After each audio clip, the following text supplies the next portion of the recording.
For more information, you can contact them at 508-223-3278 or on their website at ljscarwash.com. Bristol Glass, 110 North Main Street in Attleboro, has supported local high school sports for many years. Bristol Glass has been chosen for glass replacement projects for home and business for over 60 years. From shower doors to auto glass and mirror replacement, Bristol Glass is ready to do the job. They accept most insurance plans and serve several communities around the Attleboro area. They're open weekdays from 8 a.m. to 4:30 p.m. You can contact them at 508-222-5810 and on the web at bristolglass.com. W.H. Riley is here for your home or business needs this summer. They're a family-run business that always welcomes new customers. They offer air conditioning, generator, and home appliance installation with 24-hour emergency service. For more details, you can contact them at 508-699-4651 or on the web at whriley.com. W.H. Riley & Son, 35 Chestnut Street, North Attleboro, a company Greater Attleboro residents have called on since 1873. Does your back hurt after a long night's sleep? Ow. Has your mattress seen better days? Is your current bedroom furniture a mixture of different furniture sets? The Bedding Center, located on Pleasant Street and proud sponsor of this radio station and high school sports, offers a wide array of mattresses along with beds, bedroom furniture, and odd-sized mattresses and box springs. You can reach them online at bedding-center.com or by phone at 508-226-8090. I don't like that kind of talk. Now just stop it. It upsets me. LJ's Car Wash, located just past the Attleboro line on Route 123 in Norton, is available for all of your vehicle cleaning needs. Open every day beginning at 8 a.m., LJ's has the equipment to clean your vehicles inside and out, from 24-hour heated self-serve bays to full detailing service and everything in between. For more information, you can contact them at 508-223-3278 or on their website at ljscarwash.com. Good afternoon and welcome to this presentation of AACS Sports. Today it's girls softball, or I guess softball, as the Attleboro Blue Bombardiers host the Natick Redhawks in a non-league game. I'm Paul Healy along with Kevin Callahan, Peter Bray running our graphics, Dave Angel set up our camera, Jim Jones, the engineer in charge. Kevin, beautiful day for a ball game, even though it's going to start an hour late. Just a little bit late starting time. Originally scheduled for 3:45. I think we are looking at approximately 4:45. Yeah. So, yeah, just about an hour late as Natick is finishing up their infield, outfield. Then the umpires and coaches and captains will meet, and then we will be underway. But, Paul, you mentioned this is a non-conference game. Yep. However, it is the last regular season game for both teams, and this game has major playoff implications on the seedings. Yes. Both teams are in the playoffs. Natick comes in with a 10-8 record on this game. Attleboro comes in at 12-7. According to the MIA power rankings, as of May 23rd, 2 days ago at 4 a.m., Attleboro came in as the number 8 seed, thus ensuring basically a home playoff game for sure. Natick comes in at number 28. That does not include their 7-0 victory over Wellesley yesterday. And right now, if the season were to end as of 2 days ago, I got Natick hosting 13-5 Medford. Ooh, the Mustangs. They're ranked number 43rd. Medford, that's. I don't know what they are. I was thinking of Medway, sorry. Oh, Medway. Medford is 13-5, ranked 43rd, but they're over 500, so Medford would get into the playoffs. So both teams, so Natick would be hosting a play-in game for the right to play someone in the top 5, most likely, which could be King Philip, could be Taunton, old friends, KP exactly and Taunton. Right. Wow. Yes, Attleboro right now, as Kevin said, 12-7 overall, 9-7 in the Hockomock League, which is, in my opinion, the toughest league, top to bottom in the state. KP and Taunton, KP upset Taunton earlier this week, 1-0 in a 10-inning game. Is it really an upset when 3 beats 2 or 2 beats 3? That's true, really. And both teams are 20-1 or 18-1? Yeah, Taunton's 18-1, KP is 20-1. They will share the Kelly Rex crown in the Kelly Rex Division crown in the Hockomock League. North Attleboro is in third place, 13-5 overall, 11-4 in the league with their dynamite pitcher, Ms. Colleran, who's heading to Boston University. And are over 200 strikeouts on the season. Wow. Yeah, in the Davenport Division, there's not a single team in the Davenport with a winning record. No, Foxborough looks to qualify for the playoffs in Division 3. Oliver Ames is ranked high enough in Division 2 to make it. Stoughton, I believe, is on the bubble of making the Division 2 playoffs. Mansfield, Canton, and Sharon. Well, I guess we got to regroup and see what comes back next year. Exactly. It's been a fine season. You're watching the infield, outfield. That's Natick, one of their assistant coaches, Tom Lamb. What? Used to be, I'm not sure if he's still the athletic director, but he began coaching football at Natick in, I believe, 1687.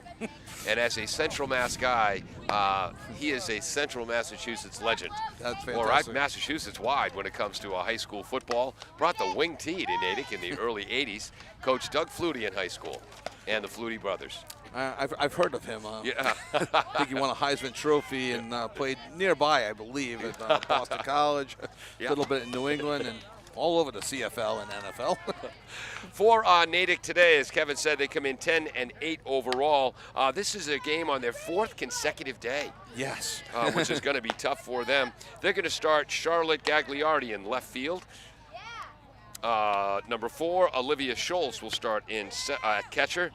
Jamie Kiley will start at third base. Number 6, Katie McMahon, just a freshman, is starting at shortstop and hitting cleanup.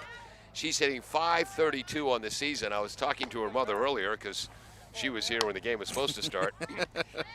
She was over 600 last week in batting average. She's got 3 home runs, 29 RBIs, a double, a triple, 6 stolen bases, 25 base runs scored.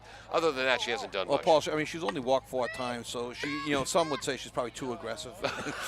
And yes, I am kidding. It's incredible to see a freshman hitting .532, and good for her. She's got a bright future ahead of her at Natick and possibly beyond. Yes, and her senior sister, Emily McMahon, she's the flex player today. She'll start in right field, but is not in the batting lineup. Hitting 5th, Caroline Riley, the junior left fielder, hitting 6th.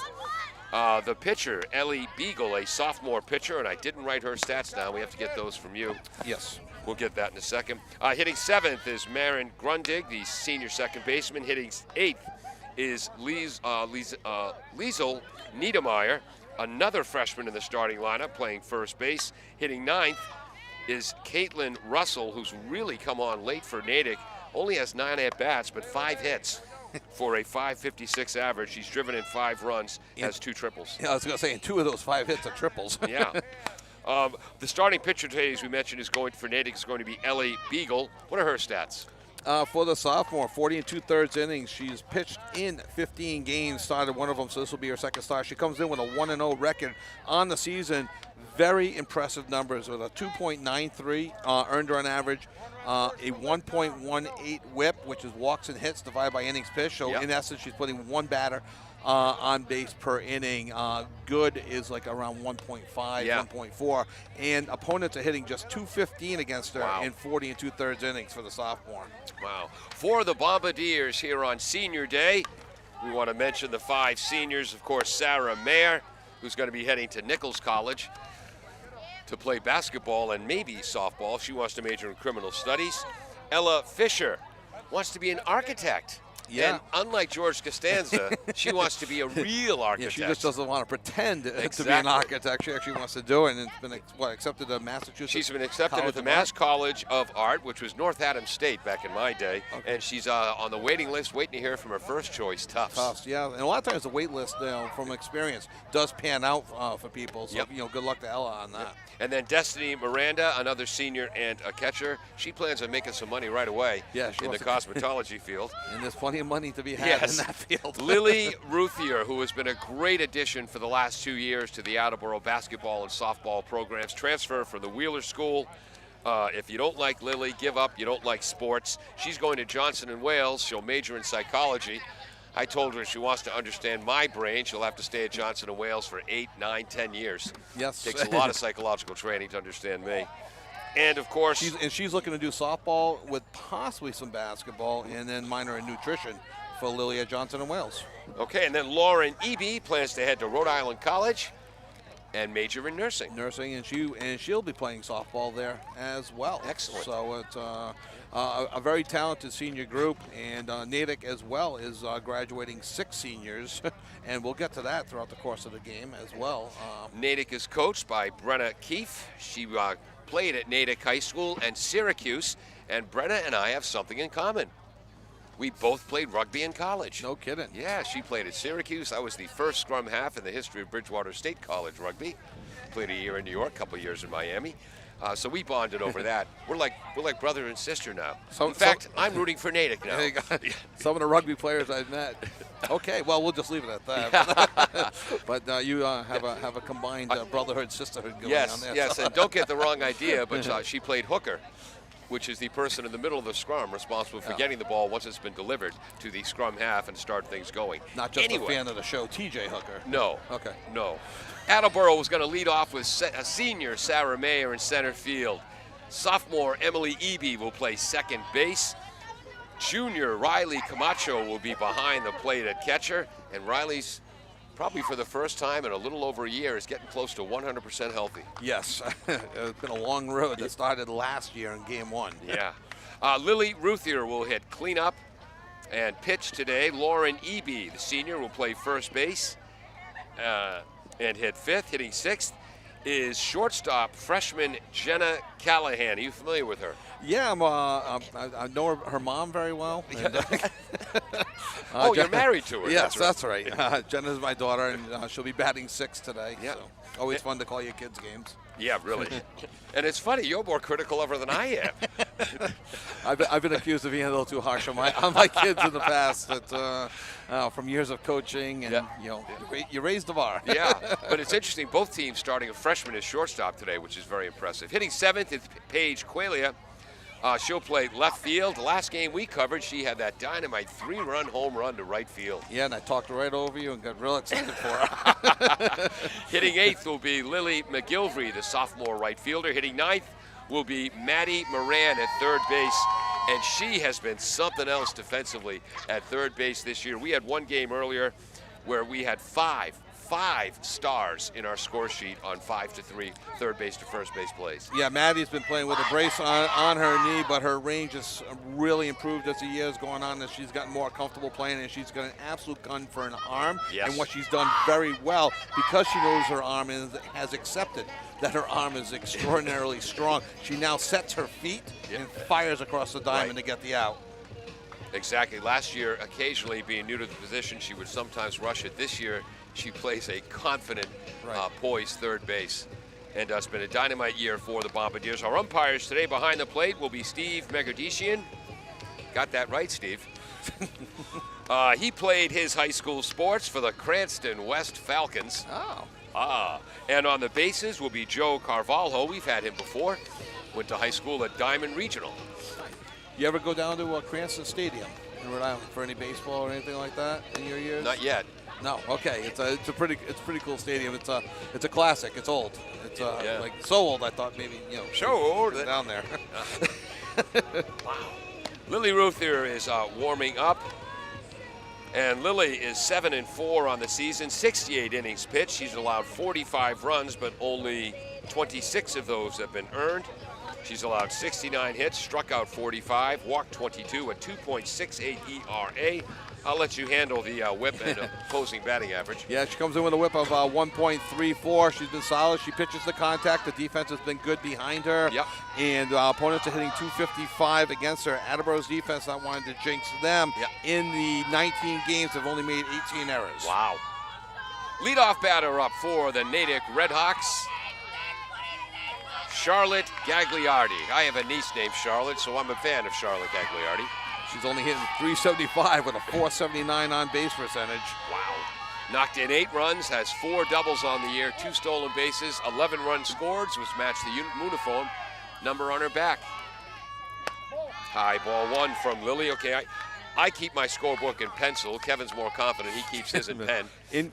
Well, we know all the mistakes. I see you've got the full eraser going. Yes, so it's I good. do. Gagliardi, you've seen this a couple times, keeps her hands separate, and when she goes to swing, they'll come together.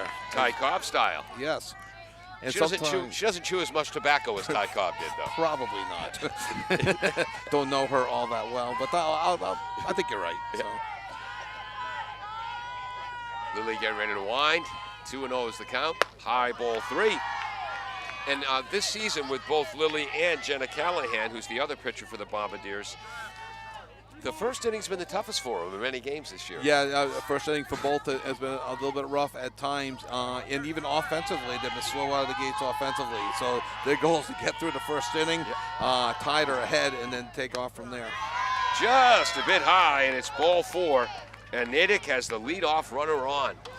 And you wonder if Lily's maybe just a little bit nervous. It's probably our biggest crowd of the Yes. year here. You can't see, but it's packed behind us, and all the way down the left field line as well. Legendary Natick coach Tom Lamb is coaching first base. Head coach Brenna Keefe. Did I mention she played rugby at Syracuse? I think it came up once. She's coaching at third. Ball 1 high to Olivia Schultz. She's the catcher, hitting second, hitting .462 on the season. 12 runs knocked in, 4 doubles, 3 triples, 13 stolen bases. I imagine the take is on right now as Lily has not thrown a strike yet. And if she throws another ball, expect a visit from Camacho out to the circle. Lily took a little walk before that pitch.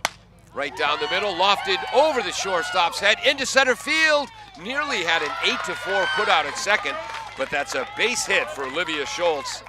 2 on, nobody out for Natick in the top of the first. And good for Olivia. I would have taken the pitch because Lily had not thrown a strike yet. Yeah. Waiting for the first strike, and she kind of sat on a fastball down the middle and put it where nobody could catch that in left center field. So first and second, nobody out now for the sophomore, number 3, Jamie Kiley. Ball strike on the low part of the zone. Jamie hitting .392 in the season with 14 runs knocked in, a couple of doubles, 7 stolen bases. By the way, Olivia Schultz on first. She scored 28 runs this year to lead the club. Well, this team can hit, Paul. They're averaging 9.28 runs a game. Wow. They had a stretch as there's a ball up high 1-1. in mid-May where they scored 14, 19, and then 18 runs in 3 consecutive games. Wow. Actually, Kevin, it was 14, 18, then 19. Right. I just wanted to see if you could check your notes quickly. Ground ball, foul her ball. Yep. Went off the batter's foot in the batter's box. Our home plate umpire, Steve Megardishian, all over that. 1 ball, 2 strikes. Kevin and I, we enjoy calling these softball games, but something we enjoy even more, correcting each other. Haven't had to correct you yet. You corrected me. But yeah, that was pretty good, though. I did that on memory. You had the notes in front of you. That's true. 2 balls, 2 strikes as that was outside. Kevin, during commercial breaks, we also enjoy kicking each other in the shins and giving each other noogies. And making fun of craft fairs and a little bit of air supply. Right.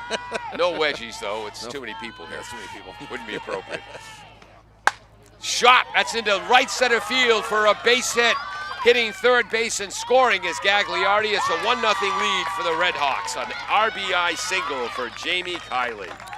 Smart play there by Sarah Mayer, getting it into second base, not coming home with it as the leadoff. You got to figure leadoff is fast. Yep. And Gagliardi, and she was coming all the way. Get the ball in. Now it's just first and second. Force plays are on throughout. If she had thrown home, both runners would have advanced to second and third.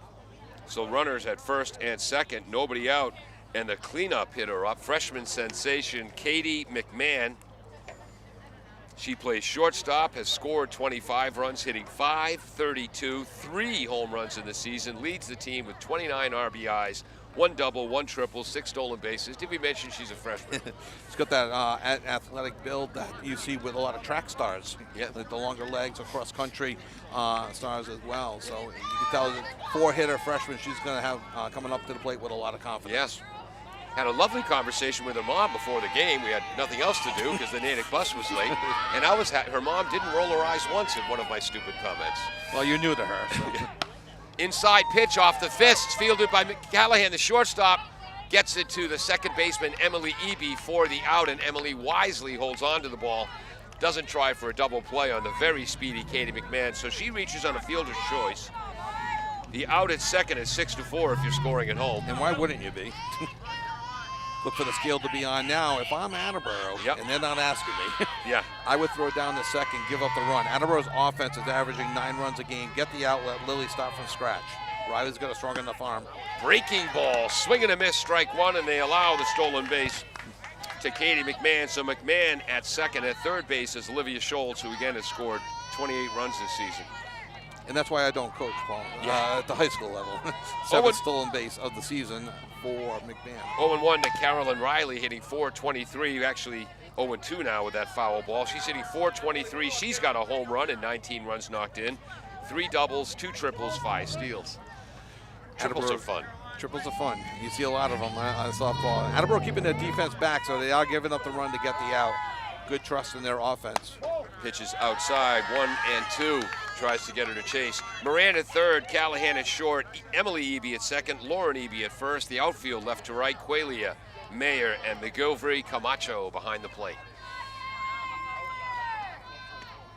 Swing and a miss. There's that late breaking ball. It drops. Strike 3. Big pitch by Ruthier. Yeah, and for Ruthier, that is strikeout number 45 on the season in 68 innings. So it's she's not averaging a strikeout per inning, but she'll get you 4 or 5 strikeouts, and that was a great way to bail herself out in that situation. Just misses low to the number 6 batter, Ellie Beagle, the pitcher for Natick, hitting .386. She's knocked in 14 runs, a double and a triple. Just a sophomore. Should be noted here, too, that Natick is coming in as a team, hitting .366 on the season. High and inside, 2 balls, no strikes to the sophomore. Wind looks to be blowing kind of from the right field foul line to the left field foul line. It goes dormant and then it gusts. Ball high, 3-0. We've only had to chase our papers all over the Drummond Street turf field once today. Not as windy as most of the games we've had this year. This will be the 20th pitch of the inning for Ruthier as she gets settled in. Breaking ball, strike on the outside corner, 3-1. Still looking for that magic potion, Paul, in baseball and softball to figure out how a pitcher can just be solid in the first inning, because they all seem to settle in inning 2. Right up the middle, Ruthier fields it, fires to Eby at first. And all things considered, Paul, from an Attleboro point of view, to only give up the 1 run, it's almost a win. Absolutely. 1 run on 2 hits with 2 runners left on base for Natick. After 1/2 inning of play, it's 1-0 Redhawks. The Bombardiers coming up right after this on AACS 15 Sports. LJ's Car Wash, located just past the Attleboro line on Route 123 in Norton, is available for all of your vehicle cleaning needs. Open every day beginning at 8 a.m., LJ's has the equipment to clean your vehicles inside and out, from 24-hour heated self-serve bays to full detailing service and everything in between. For more information, you can contact them at 508-223-3278 or on their website at ljscarwash.com. Welcome back to AACS 15 Sports. We're broadcasting from the Drummond Street turf fields, which just the second year they've been in use, next to the brand new Attleboro High School. And boy, were the Natick players impressed with this facility when they got off their bus and came into the dugout. Now this was beautiful when they built a new high school and had money for this, for the baseball and the softball field. Also, you got 2 full soccer fields here, plus lacrosse and football. For extra practices and soccer. A fantastic facility. Obviously, walking distance from Brennan Middle School and Attleboro High School. Fantastic. And where the old Attleboro High School used to be, they're building brand new softball and baseball fields. That, to please God herself, will be natural grass. And when the games are rained out in the spring, they'll just move them back here to the turf field. Exactly right. For Natick defensively, Beagle will be pitching. Schultz is the catcher. Kylie at third. Katie McMahon at shortstop. Grundig at second base. Niedermeyer at first. The outfield left to right. Riley, Gagliardi, and senior Emily McMahon. Bombardiers will send up Sarah Mayer, Emily Eby, Riley Camacho, and if anyone gets on, Lily Ruthier.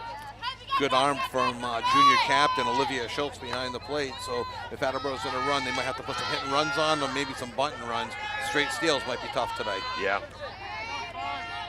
Sarah Mayer steps up to the plate with .387 average, a .449 on base percentage. 23 runs scored. First pitch is low, ball 1 to Sarah. Did you flinch? No. So I'm assuming that one missed low? Yes, it. By the way, I'm doing much better now, Kevin. I realized the pencil I was using for the top of the first was a number 3 pencil. Wow. It was far too light. Now I'm back to the number 2 pencil. I thought they only made number 2 pencils. It was a ball inside. Yep, 2-0. Need those for the standardized tests Exactly. in elementary, middle school, high school. They were the Iowa tests back when I was in school. Now they're MCAS tests. They were CTBS, and they didn't count for anything. Except it was an average, a different day. Righty Beagle, fastball inside. Mayer fouls it off to the right. 2 balls and 1 strike. Mayor looking for the Bristol glass parking lot Yes. on that one. Where Kevin lost a windshield 2 seasons ago to a foul ball here. And now parks over at the new high school. Mark Homer, head coach, is coaching third. Coach Nunes coaching first. Squaring to bunt. And that's a strike, 2-2. Just missed it. Sarah, like the right-handed drag bunt. Yeah. And you'll see that on occasion with 1 strike. You'll kind of lure maybe the third baseman asleep, and you surprise her. Sarah's got the speed to do that. 2-2 to the leadoff there. The senior going to Nichols. Fouls it off. Might have been a bit low, but you got to protect with 2 strikes. Count remains 2-2. Sarah wants to major in criminal justice. Going to be playing basketball for Coach Nagel, who coached at King Philip, and is interested in talking to the softball coach to see maybe do a little bit of both. Nice Change up. That's gonna Lofted to right field. That will go foul. Count remains 2-2. Good at bat for Sarah Mayer. She did a real nice job with that changeup. Her hips were coming forward, but she kept her hands back, and she was able to punch it foul. Or if it was going to be fair, it was going to bloop in for a single. So good job of Sarah keeping her hands back. That's kind of a veteran move there by the senior. Sarah, an outstanding. Well, we'll get to that in a second. Shot towards second base, fielded by Grundig. 2 steps to her right, fires to Niedermeyer. 1 up, 1 down. Good at bat for Sarah, though. Yeah, she showed what Beagle had. The fastball. She changed her locations and then showed a changeup. So now the rest of Attleboro at least has an idea of what to expect at the plate. Emily Eby is up. Is Emily a sophomore or junior? Emily is a sophomore. Hitting ball strike on the outside corner. Nice pitch. Emily hitting .404 with 22 runs scored. She's knocked in 14, stolen 7 bases. Slightly open stance for the left-hand batter's box. Emily with a .514 on base percentage. Breaking ball misses low, 1-1. It should be noted, I got to note this for every game, the statistics that we're giving for Attleboro are mine. Yeah. And they are extraordinarily unofficial. I do the best I can. Yeah. They are not Coach Homer's or Attleboro's. They are my statistics. So if there's discrepancies, that's why. Just misses. 2 balls and 1 strike. And the stats I have for Natick come from the coach of Natick. Yep. So you can blame her if you don't like what I say. Yes, the game changer stats. Called strike. Well, 2-2. 2-2. We're at the right count. How we got there? You may disagree on how we got there. 2-2 to the sophomore. Called strike 3, low outside corner. 2 outs. Yeah. And I noticed the shortstop, Katie McMahon, playing shallow. We'll see if that was against the left-handed batter. See what she does against the right-handed hitting Riley Camacho.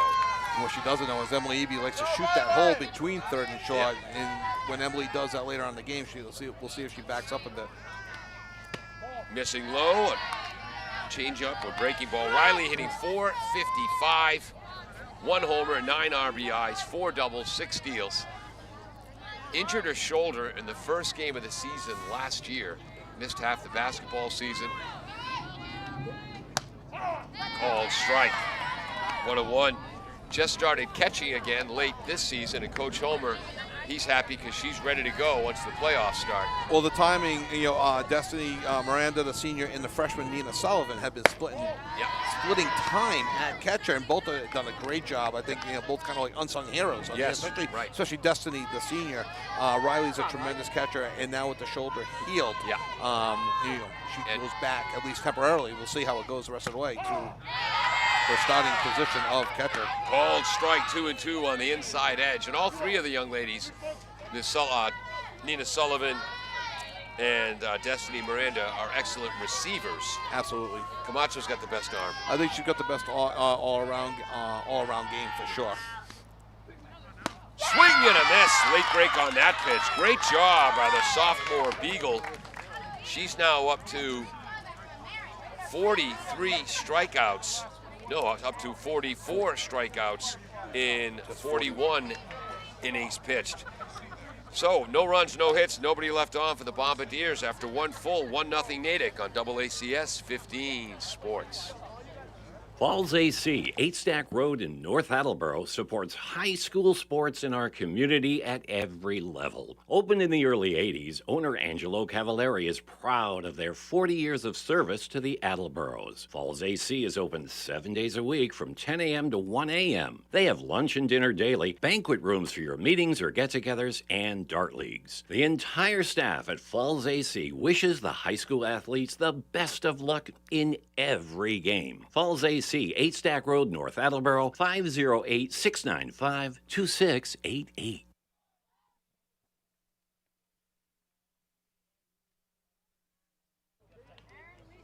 Welcome back to AACS 15 Sports. Kevin, during the break, you told me that you wanted to mention something about Nina Sullivan. Just to say, behind the plate. yeah, I thought I gave her the short shrift. Well, no, Nina's got an extraordinarily strong arm. Destiny's done a great job receiving, and like I said, unsung hero. Nina as a freshman coming in and in assuming the role of a catcher right away as a freshman is tough on a varsity team with experience. And Nina's got a very strong arm. Threw out 2 base runners so far this year and has it over 400 on base percentage. So they've been well suited in the catcher position this season. 7-8-9 batters for Natick. I disagree with that. I think she went. Ball 1 to Marin Grundig, hitting .293 with 7 runs knocked in, 7 run scores, and a double. She's stolen 5 bases. Lily Ruthier. That's a ball. 2-0. So important for Ruthier, like anybody else pitching, take that deep breath, reset yourself, Yep. and then, try to work from ahead. 2-0 to the number 7 hitter, the senior. Swing and a miss, took something off that. 2 balls, 1 strike. Last season, Lily was 8-2 in the circle. 2.24 ERA, 47 strikeouts in 63 innings. And I got Grundig going to Rochester, not to change the subject. Oh, go ahead. Rochester, I guess, University. I'm just going to double check that on Coach Keefe's email. Yep, just east of Buffalo. Want to make sure I got that right, give her the proper credit. So we'll get to that in a bit. 3-1 pitch from Lily Ruthier. Moran in, called strike. Again, is that a changeup, would you call Yeah, that? it's definitely an off speed, maybe a bit of a drop. Full count. Moran back a step now, even with the bag at third. Low, ball 4. Good eye by Marin Grundig. Second walk. I believe Lily, as a junior, only had 9 walks all season. Yeah, it's control's been just a little bit off at times this year, but last year was so phenomenal. It's almost tough to recreate that. And just a really quick, Grundig is going to Rochester. Okay. This is Liesel Niedermeyer. She's got 4 runs knocked in on the season. The number 8 batter, 2 runs scored, playing first base today. She's just a freshman. That's a song, isn't it? She is just a freshman. I sing worse than you, so. We were only freshmen. Okay. Wish my kids, when they were little, used to sing, "We are just refreshments." Now Camacho goes out to talk to Lily Ruthier. It's 2-0 to Niedermeyer. And Lily last year, what an unbelievable year she had as a junior. 4th in the Hockomock League with a .510 average. 41 hits, and she led the entire Hockomock League last year with 45 runs knocked in. Yeah, 2 RBIs per game. That's, again, tough to keep up those numbers. Yeah. It's just very fortunate. She came up with the Perry twins on, and she would knock the Perrys around. Big crowd here. A lot of Attleboro students here for senior day. A lot of parents in attendance, grandparents, aunts and uncles. It's great to see. Yeah. And Natick traveled well, too, for the long haul. Low, 3-0. And I like what Attleboro is doing today. It's senior day, but they're saving the senior day celebration until after the game. Yes. Which will be the rule when I'm benevolent czar. So 3-0 to the freshman. Ooh, missing low, ball 4. So moving to second is Grundig. And going down to first is Niedermeyer. Boy. Yeah. It's been inconsistent to start. The strike zone's been tough. There's been some high ones outside, corner 1 strikes, and then that looked pretty good. Another freshman, Caitlin Russell. 5 hits and 9 at-bats. Swing and a miss and a breaking ball by Ruthier for a .556 average. 3 runs scored, 5 runs knocked in, and as Kevin said, 2 of her 5 hits, triples. Pretty good on these 200-foot fields. Yeah. You got some speed there to leg out a triple. Just missing low, 1 ball, 1 strike. Waiting on deck is senior Charlotte Gagliardi. 1-0 here for Natick in the top of the second inning. Foul back, 1 and 2. Lilly threw 20 pitches in the first inning. Natick's pitcher Beagle threw just 17. 2 on, nobody out for the second consecutive inning here in the top of the second. Ground ball, foul. Going after her teammates on that one. Yeah. Count remains 1 and 2 to Caitlin. Can't take out your teammates on the last regular season game. I mean, there's playoffs still to be played. Exactly. Mentioned earlier, both teams qualifying for the MIAA playoffs. Swing and a miss. Big strikeout for Ruthier, her second of the game. And again, she took something off of that, Paul, in a great situation for a strikeout. That's your first and second, nobody out. You want a pop up or a strikeout there. So it turns the order over back to Gagliardi, who walked on 4 pitches back in the first inning and came around and scored. Her 12th run of the year. Called strike 1. Here's that breaking ball for Lilly. Early in the game, the breaking ball seems to be more effective in finding the strike zone. Yeah, it's funny sometimes when you struggle with the fastball of all things. You think that's the one you're going to hit. Advancing on the wild pitch to third base is Grunig, and to second, Niedermeyer. And Attleboro, at least right now, temporarily chooses to keep their middle infielders back. The corner infielders are even with the bag. Yeah. Nice stop by Camacho. 2 and 1. And she slid out well into the left-handed batter's box. Yeah. That gets by her for sure. Grundig scores, and Niedermeyer advances to third. Outfield pretty much playing straight away right now. Inside corner, down the left third base line. Foul as it's fielded by Moran. Count is 2 and 2. Tough pitch off the handle. In the old days of the wooden bats, your fingers should be stinging right now. And even with the aluminum bats on a cold day. I know that feeling. I wasn't very good. 2 and 2 to lead off Gagliardi. 3 and 2. Nice stop by Camacho, keeping it in front of her. Ooh, throws down to third. Kind of surprised there. Sorry, Paul. Grundig. 3 and 2 to the senior Gagliardi, who's going to Central St. Martin's in the fall. Foul left. That pitch might have been a little inside, but good job protecting the strike zone by Gagliardi. Count remains full. Especially early in the game where strike zones are still being established by the pitcher, the umpire, the catcher, the batter. You can't let that go. So good job turning on it. If it's fair, that's going to be crushed down the left field line for a double. She turned on a foul ball, keeping the hands separated. Yeah. Got to keep them separated. Another song. Low, ball 4, bases are full. Bringing up the number 2 hitter, the captain, Olivia Schultz, the junior captain, who got a single to left center field back in the first inning. The catcher, who's the captain? That's old school, isn't it? Old school. And a junior. Yeah. So you know he's got that probably that take charge attitude that you like to see out of your catchers. She had a base hit to center field. First time up, low, ball 1. Nice stop, Camacho. She's hitting .462, higher than that now with a base hit in the first inning. 12 runs knocked in, 4 doubles, 3 triples, 13 steals. That's a do-it-all athlete, huh? Those are impressive numbers. Ground ball. That's fair. No, we call foul. Okay. He's got a better view than I do. Yes. What happened there, Paul? I think right before the base, it was hugging the line, and right before the base, I think it hooked foul and did not go over the base, but went just to the left of it. The base is obviously in fair territory and went just to the left. And Coach Brenda Keith is right there. I mean, the umpire does have the best angle. We're off just a bit, and we might actually have a better angle down the right field line. One ball, one strike? Yes. Well, that hit the plate. Hits the plate. Run scores, and the other runners advance. So on a wild pitch, coming home is Grundig. It is 2-0 Redhawks.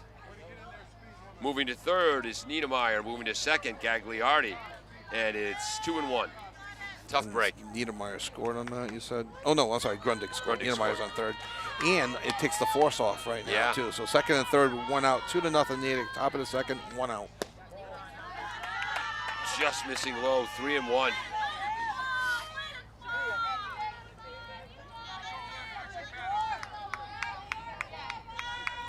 And we'll see if she gets on, if there'll be a visit from Coach Homer. Yeah.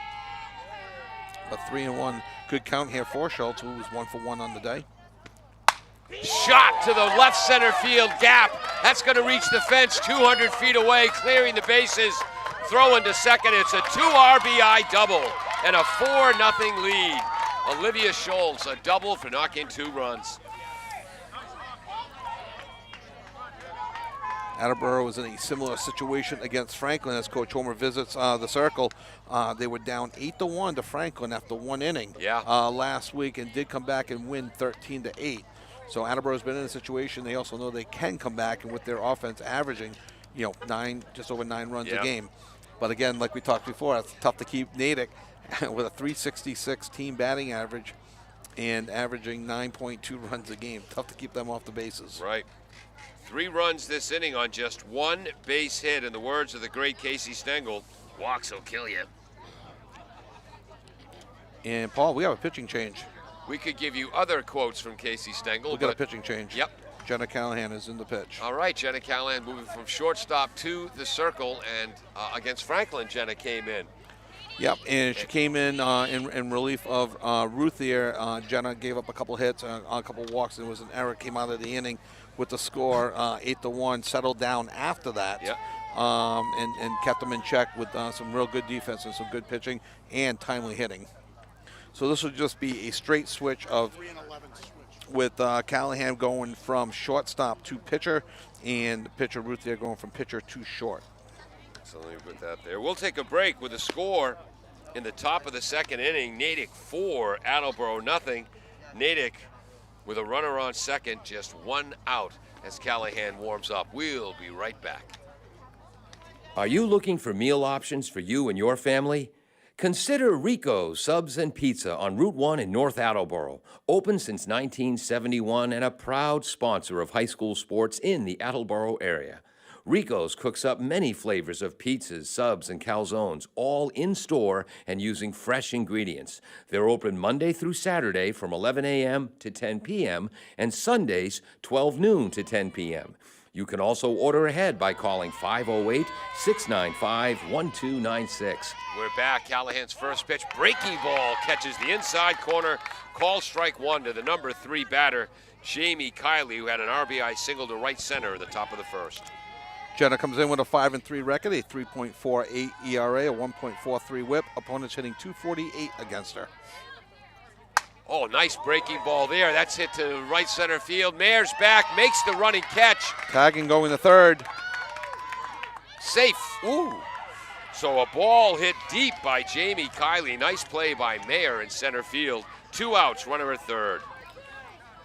But more importantly, the second out, good base running there by Schultz. She took a couple steps off the base, so if it dropped, she was going to score. Yep. Saw that Sarah Mayer was getting under as she was running away from third base, so she went and tagged. So by the time Sarah caught it, she had a spin around throw, made a nice throw to third. Just too late to get the number 2 batter, Schultz, tagging up for third.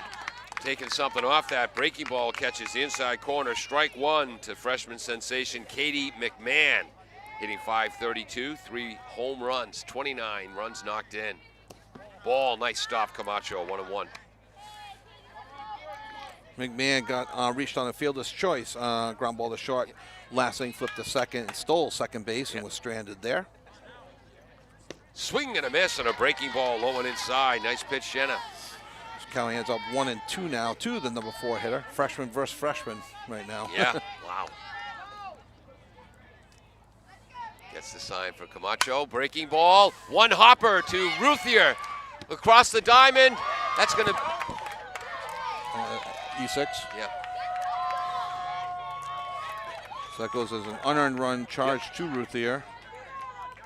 No RBI. Right on the Right. Yep. And scoring on the play is Olivia Schultz, and it's 5-0. Natick, top of the second.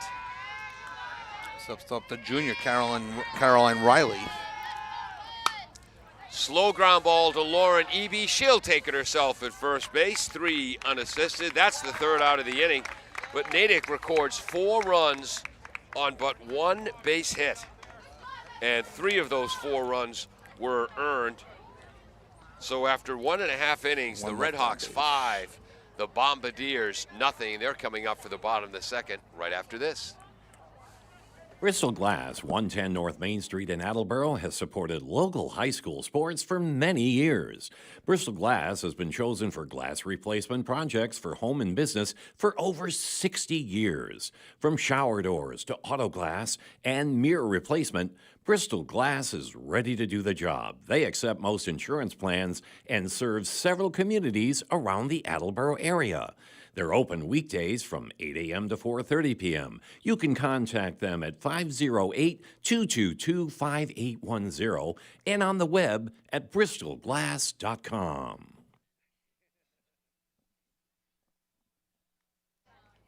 As a trained professional, I know what that dead air means, Kevin. Oh, we're back. We're back. We were having a conversation with home plate umpire Steve Megardishian. Well, that's more interesting than what we would have had to say. Exactly. He was impressed. He overheard our figures about freshman Natick shortstop Katie McMahon. Wanted to double check what he thought he heard, and he heard right. Yeah, no, it's she's off to a good start. Though she is technically 0 for 2, though she's reached base twice today, reaching on an error And we're gonna fielder's choice. We're gonna check with the home scorebook at some point to see if they ruled that an infield hit or an E. That took a high hop and caught Emily off the chest. Excuse me, Lily off the chest. But off the turf, I mean, I'm just, I think you actually had a better angle, so we can double check, but it looked like a 1 hop off the turf. Yeah. But, and again, though, Attleboro was in a similar situation against Franklin just last week. And now it's, they're playing catch up, so it's not a situation that they're unused to. Yeah. I'm just sure that it's a situation they didn't want to be part of. Bombardiers setting up Lily Ruthier, cleanup hitter here on senior day. A shot into left field for a base hit between third base and shortstop. Way to go, Lily. Lily came in, and she was hitting over 300 herself, just looking up her stats really quick, as I can't find them. There's 333, 384, and now stepping up is Lauren Eby, Rhode Island College bound softball player. Lauren hit in 317 with a 368 on base percentage. Foul tip into the mitt. The catcher Schultz, she's a good one. 0-1 to Lauren. And Paul, I don't know if it's me or if Emily, I'm seeing Lauren, yeah. Lauren Eby. I'm seeing a more aggressive approach here in this inning than the first inning, where Attleboro sat on a few pitches, and rightfully so. But right now, the first 3 pitches, Attleboro's coming up hacking this inning. Fouled off to the right, hits the backstop. 0-2 to Lauren Eby, leads the club with 25 runs knocked in. We'll see if Ellie Bagel up 0-2 comes back with that changeup that we saw. Setting up on the outside corner. Ball strike. I don't know if that was a changeup, but that was a breaking ball. Great spot. Catcher Schultz set up on the outside corner, and Bagel hit her spot. Third strikeout for, are we going to go with Beagle or Bagel? What do you want? We'll go Beagle. So Callahan, the freshman, looking to help herself. Ball low. Getting a nice lead at first base there is Ruthier. Ruthier's actually very fast. Yeah. So it might be a bunt and run on third base, but anticipating some sort of bunt, maybe not, down 5-0. Callahan hitting 295 with a 415 on base percentage. Looks to strike one. 1-1 the count now.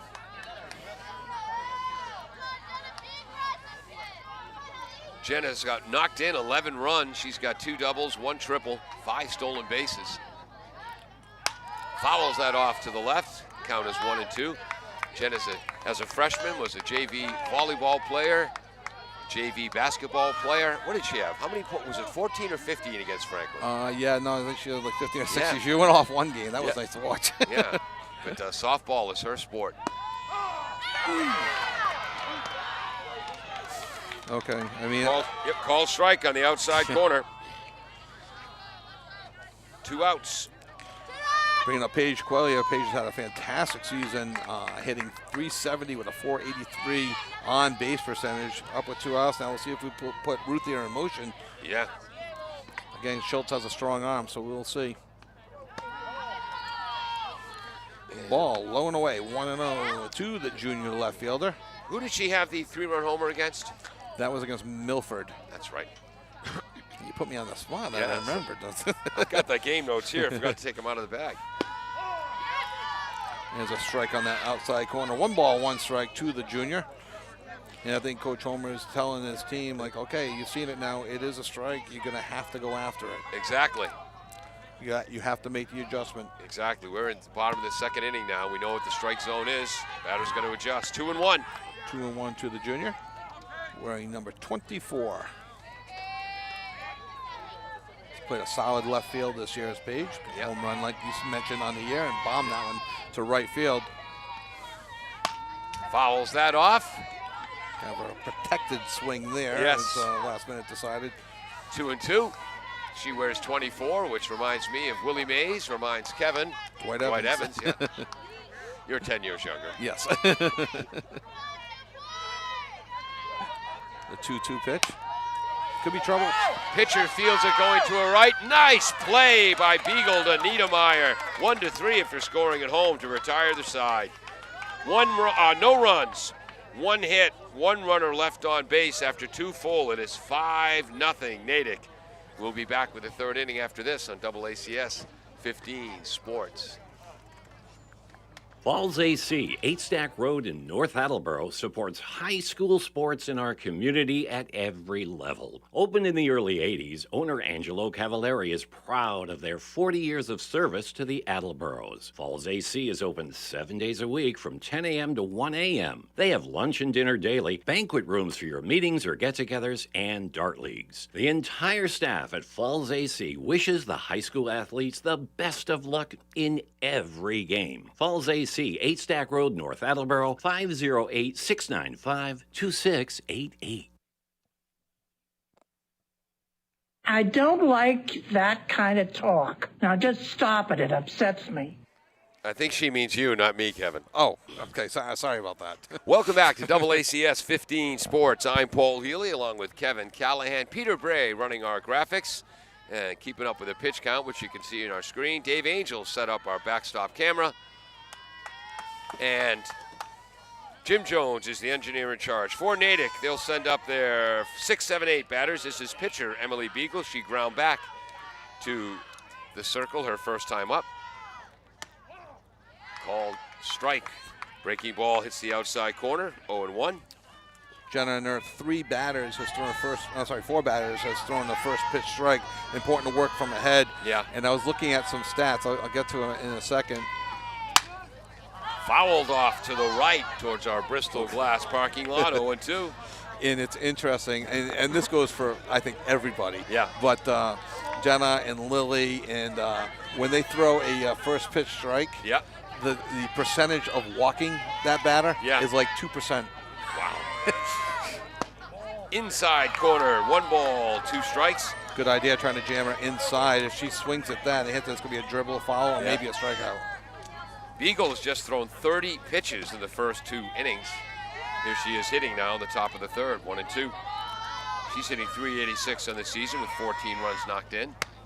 She's only scored 5 runs, ball 2-2. You know what that tells me? I bet they use the courtesy runner for her a lot. Which Exactly. That's a good point. So 2-2. Callahan, 45 strikeouts on the season. Lofted into right center field, protecting the strike zone. Oh, and it gets past by McGilvery. McGilvery. Mayer picks it up. That's going to be a base hit and an error. So a base hit to right, and then advancing to second on the E9. Fourth hit of the game for the Red Hawks. And to your point, we have a courtesy runner. Number 12, Cammie Smith, the sophomore. And if I'm Cammie, I'm asking the bat. She has a 500 batting average with a 740 and limited at bats. Yeah. See how many runs she's scored. She's scored 3 runs on the year. That's Cammie Smith running for Beagle. Just to be if I'm wrong, be consistently wrong if I'm wrong. Yeah, let's be consistently wrong.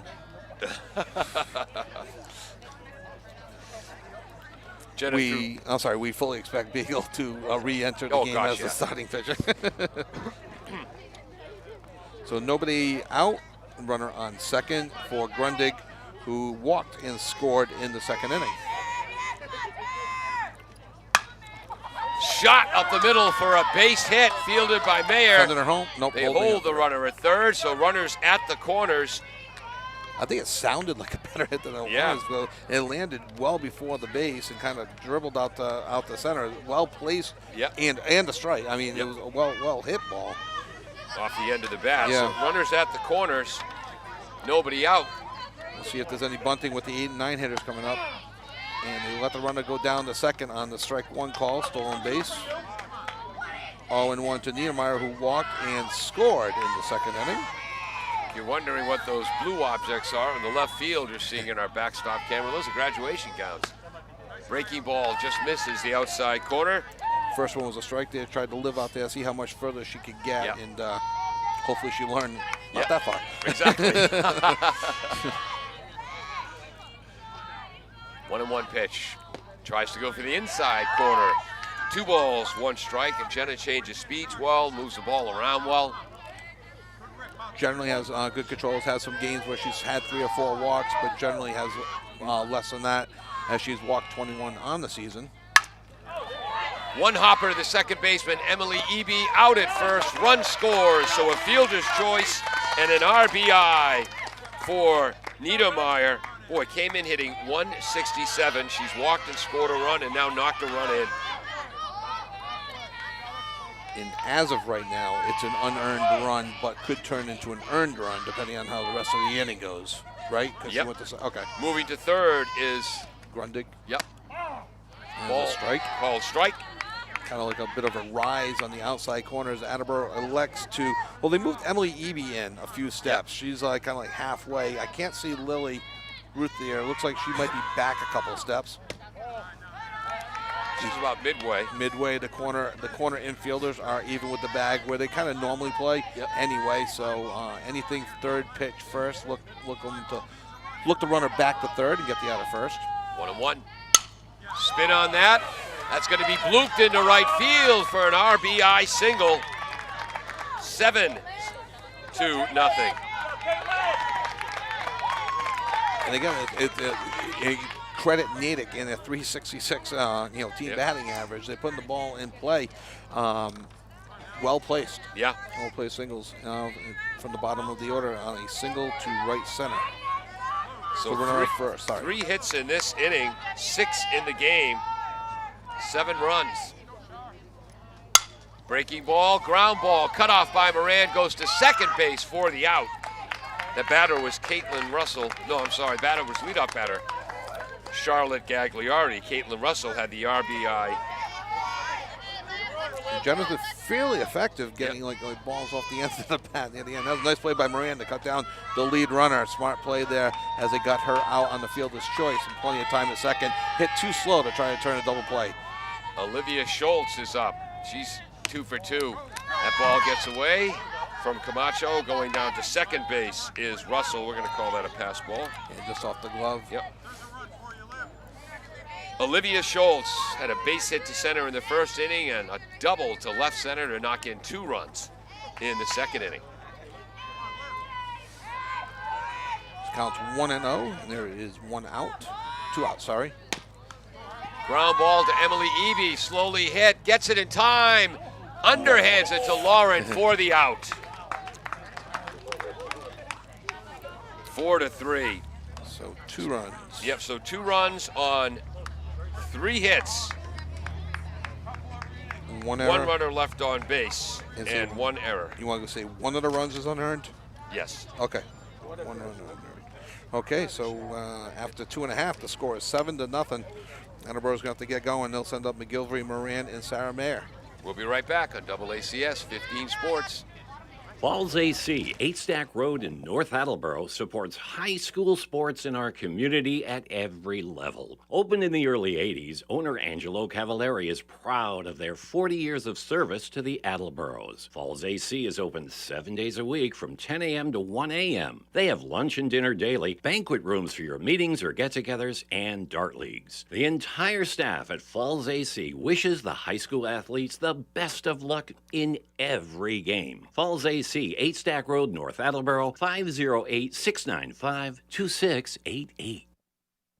LJ's Car Wash, located just past the Attleboro line on Route 123 in Norton, is available for all of your vehicle cleaning needs. Open every day beginning at 8 a.m., LJ's has the equipment to clean your vehicles inside and out, from 24-hour heated self-serve bays to full detailing service and everything in between. For more information, you can contact them at 508-223-3278 or on their website at ljscarwash.com.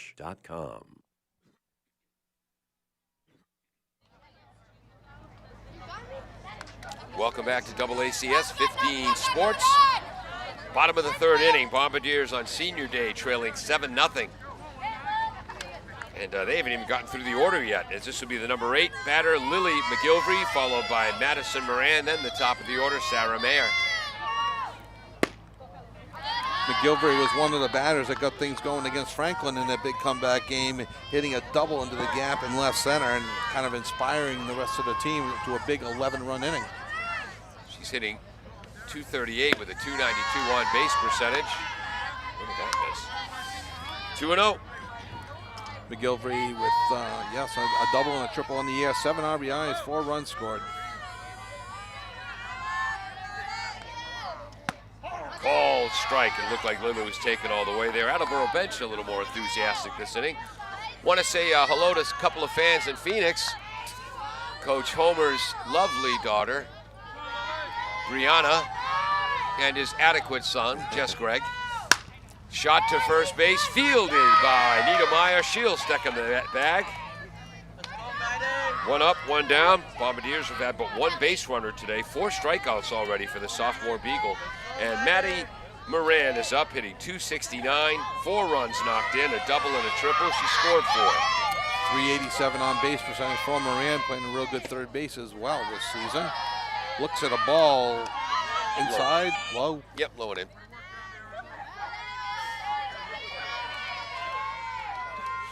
And good eye for Moran. Fastball, that catches the inside corner. Nice pitch. 1-1 to the sophomore. Whoops. Need my eraser again, Kevin.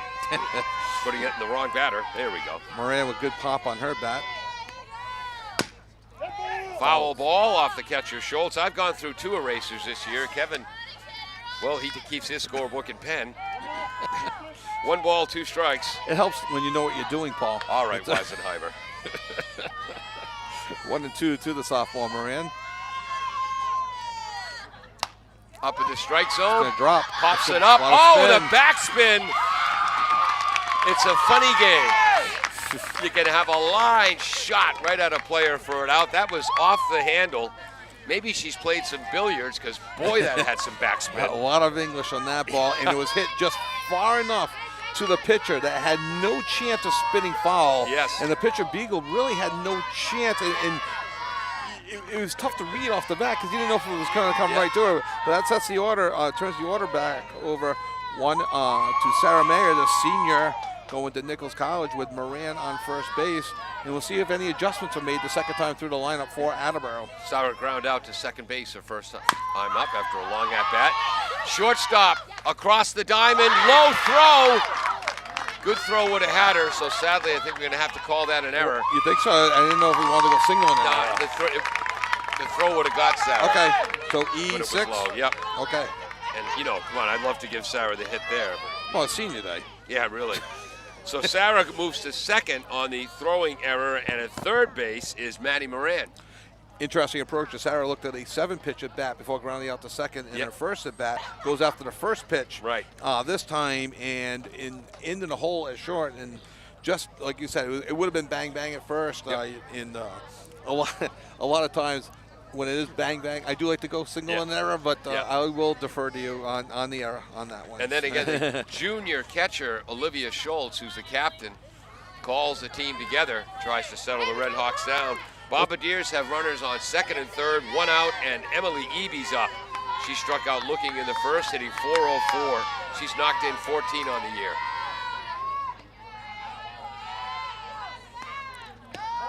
Big spot here for Emily and Camacho on deck, and Ruthier after her to get back in this game as Attleboro trails 7-0. Again, they've been in this situation trailing 7 Yep. and had a big inning a couple innings later against Franklin. I'm rolling down my sleeves and going with a long sleeve look. Cooler. That was a foul, right? Yeah, Off the it catch? it went off the plate, but then Yeah. rolled a foul. Okay. And a lot of people don't know this or forget. Home plate is fair. Yes, it All is. 4 bases are in fair territory. Oh, I learned that as a 10-year-old, in Little League. I'll tell you that story in a second. Another stupid Paul Healy story. I got a ton of them. Swing and a miss. Beautiful breaking ball on the outside edge, 1 and 2. Which one? I got the chapter here. Is this chapter 7? All right. I'll 1 tell and you where you 2. can hear more of stupid Paul Healy stories on my show, Pontificating with Paul on the Proletariat. We'll get to that in a moment. 1 and 2 to the sophomore. Swing and a miss. Great pitch. 5th strikeout for Beagle. That had a lot of movement on it. 2 outs. Good stuff. Junior Riley Camacho catching today. Yep. When you want to be strong up the middle, they always say, catcher, center field, short. Where's Camacho played? She plays center field, catcher, shortstop, and second base. Yeah. She's played. There's a shot up the middle. Good Base spot, too. hit. 2 RBI. Here comes the throw home in time. Moving to second on the throw is Riley Camacho. Attleboro's on the board. A 2-run single for Riley Camacho. 2 unearned runs to Beagle, but 2 RBIs for Camacho, and she takes second on the throw home, Yep. cutting the lead to 7-2, and basically wiping out the 2 runs that Natick scored. Attleboro has to take the approach now, try to win the inning. You don't have to get all the runs back Right. at once, but win the inning. And a couple times this year, Attleboro has done their magic with 2 outs. Yep. Ruthier is up. Ball strike on the outside edge. That was a breaking ball or a changeup of some sort. Lily had a base hit to left center on the first pitch she saw on the bottom of the second. Anything Ruthier gets, look for Camacho to try and score, especially with 2 outs. She'll be off on contact. The shortstop, McMahon, across the diamond. Off the base. Yes. She dropped it. Yep. Scoring is Camacho. Ruthier at second. No, I think that's more of an error than the Sarah Mayer one. So E6 because of the throw. Yep. You could actually possibly go, I'll leave it up to you, double error to allow her to score. Okay, just the 1 error. But that brings in Camacho. Ruthier goes to second, no RBI, but more importantly, from an Attleboro point of view, scores now 7-3, and again, they're showing no quit. Right. Takes sometimes a while for them to wake up, but they show no quit.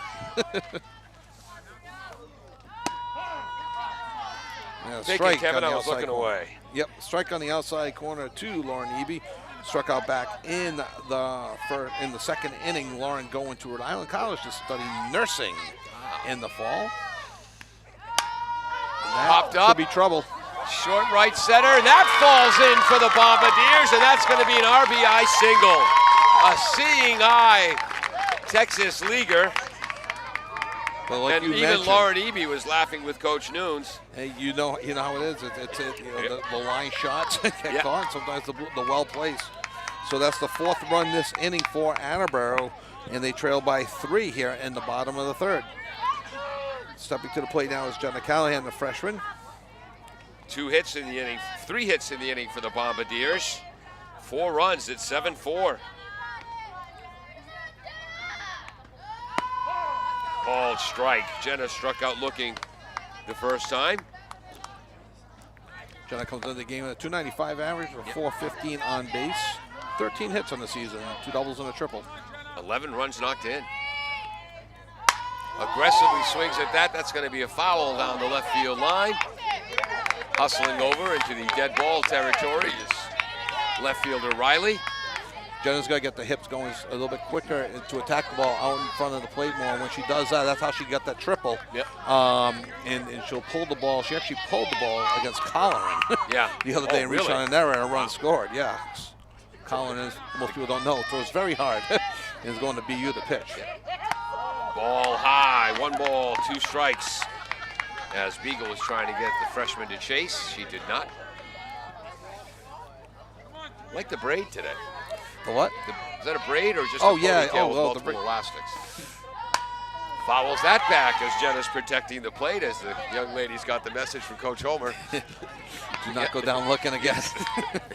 As there were 1, 2, 3, there were 3 called looking strikeouts in the first 2 innings. So message is, do not do that again. What? And the proper response to that is, yes, coach. Yes. You want to make everyone happy? Yes, coach.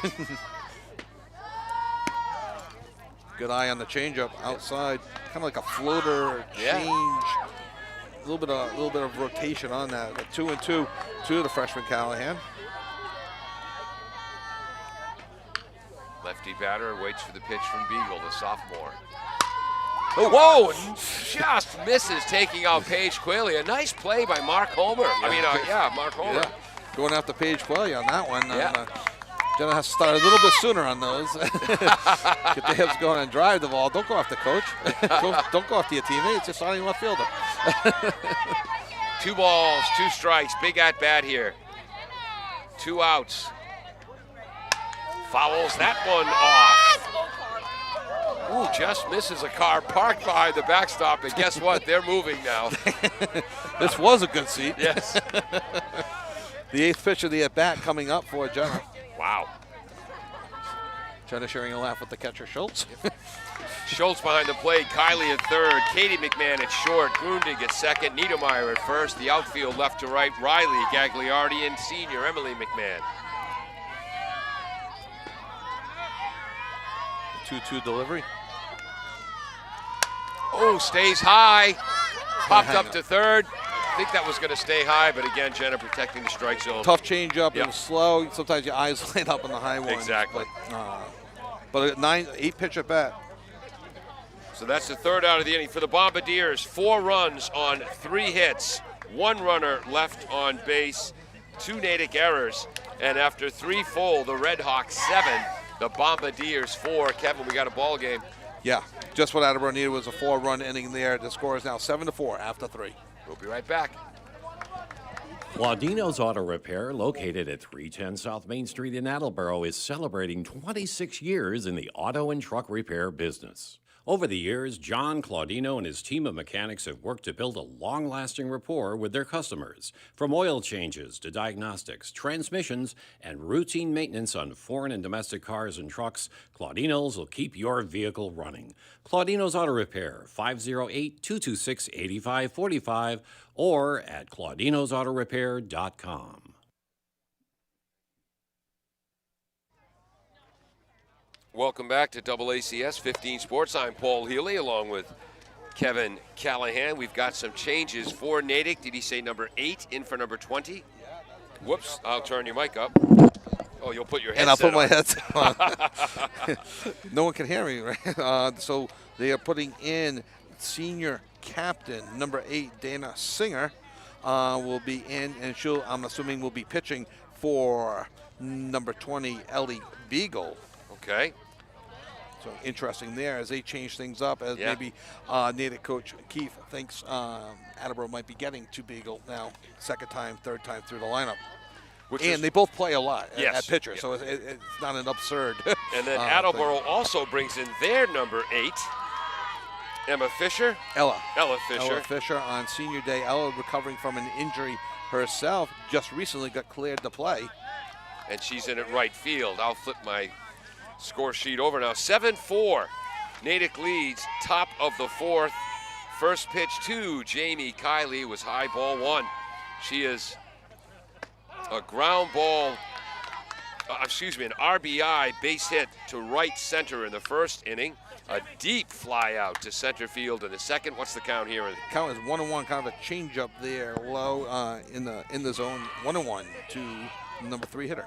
Sun reappearing out of the clouds. That's inside, 2-1. By the way, if you're not a softball fan, but you know someone who just needs to de-stress a bit, have them put this game on the AACS YouTube channel, turn down the volume, and just look at the clouds. Look at the clouds. Full Drift game across the outfield. High in the zone, fouled back. That's going off to Peter Bray. Off our broadcasting truck. Let's see if Peter can come up with a graphic for that one. Yeah. I think we have the sound effect for that. There it is. That's a frying pan, too, I think. All right, that's the frying pan that Carol hits me over the head with on my radio show. 2-2 Which I've got to to promote. the sophomore. Tried to go with it off speed and low and inside. Full count to the 3 hitter. You mentioned 1 for 2 on the day with an RBI. Yep. And again, Attleboro, that in the bottom of the third, had two kind of a bloop infield hit and a bloop hit to the outfield. And Jamie Kiley hit the ball about 198 feet for an out. Funny game. Inside corner, protecting the plate, fouls that off. Count remains 3-2 to Jamie Kiley. Another payoff pitch coming up. General feature, fastball, rise ball, still working on the drop, mixer speeds a bit with a changeup as well. And we'll try to go corner to corner. Slightly above average fastball, but won't blow you away. Yep. Low in the zone, that's fouled back. Gee, I'm starting to see why Kiley hits third. Yes. 3 hitter with, has already seen 7 pitches this at bat. And is she just a sophomore? She is just a sophomore, but we don't have a song for that. The freshman McMahon on deck. The payoff pitch. Foul back. I'm To the noticing a bus. trend. And that hits the bus. The Natick bus. You know, I love being a sophomore, Kevin. It was the best 3 years of my life. It was a good time. Well, you were a product of the 70s, and I can see how that took a little bit longer. Count is 3-2, 422nd pitch of this at-bat coming up. Good thing pitch count's not a thing like in baseball. Ball 4. What a great at-bat for Kiley. That was crazy. Okay, that was crazy, sir. I thought it was a... Might have dropped in, not sure. It's Yep. started high, a bit of a drop. Throwing a changeup on 3-2 though, interesting. So that Yeah. brings out the freshman McMahon, 0 for 2, but has reached base twice on a fielder's choice and an error. Natick has had the first batter on base all 4 innings. And right now that's why they're winning 7-4. Called strike on the outside edge to Katie McMahon. Came in hitting .532. 3 homers, 29 runs knocked in, 25 runs scored, 6 stolen bases, double and a triple as well. She's reached a fielder's choice on an error. Both the shortstops, so lived there twice. 1-1. On a high fastball. Yep. Other than first and third situations, Natick has not put anybody in motion. We'll see if anything's in play now. And a hitter. And, yep. So that's the 5th batter.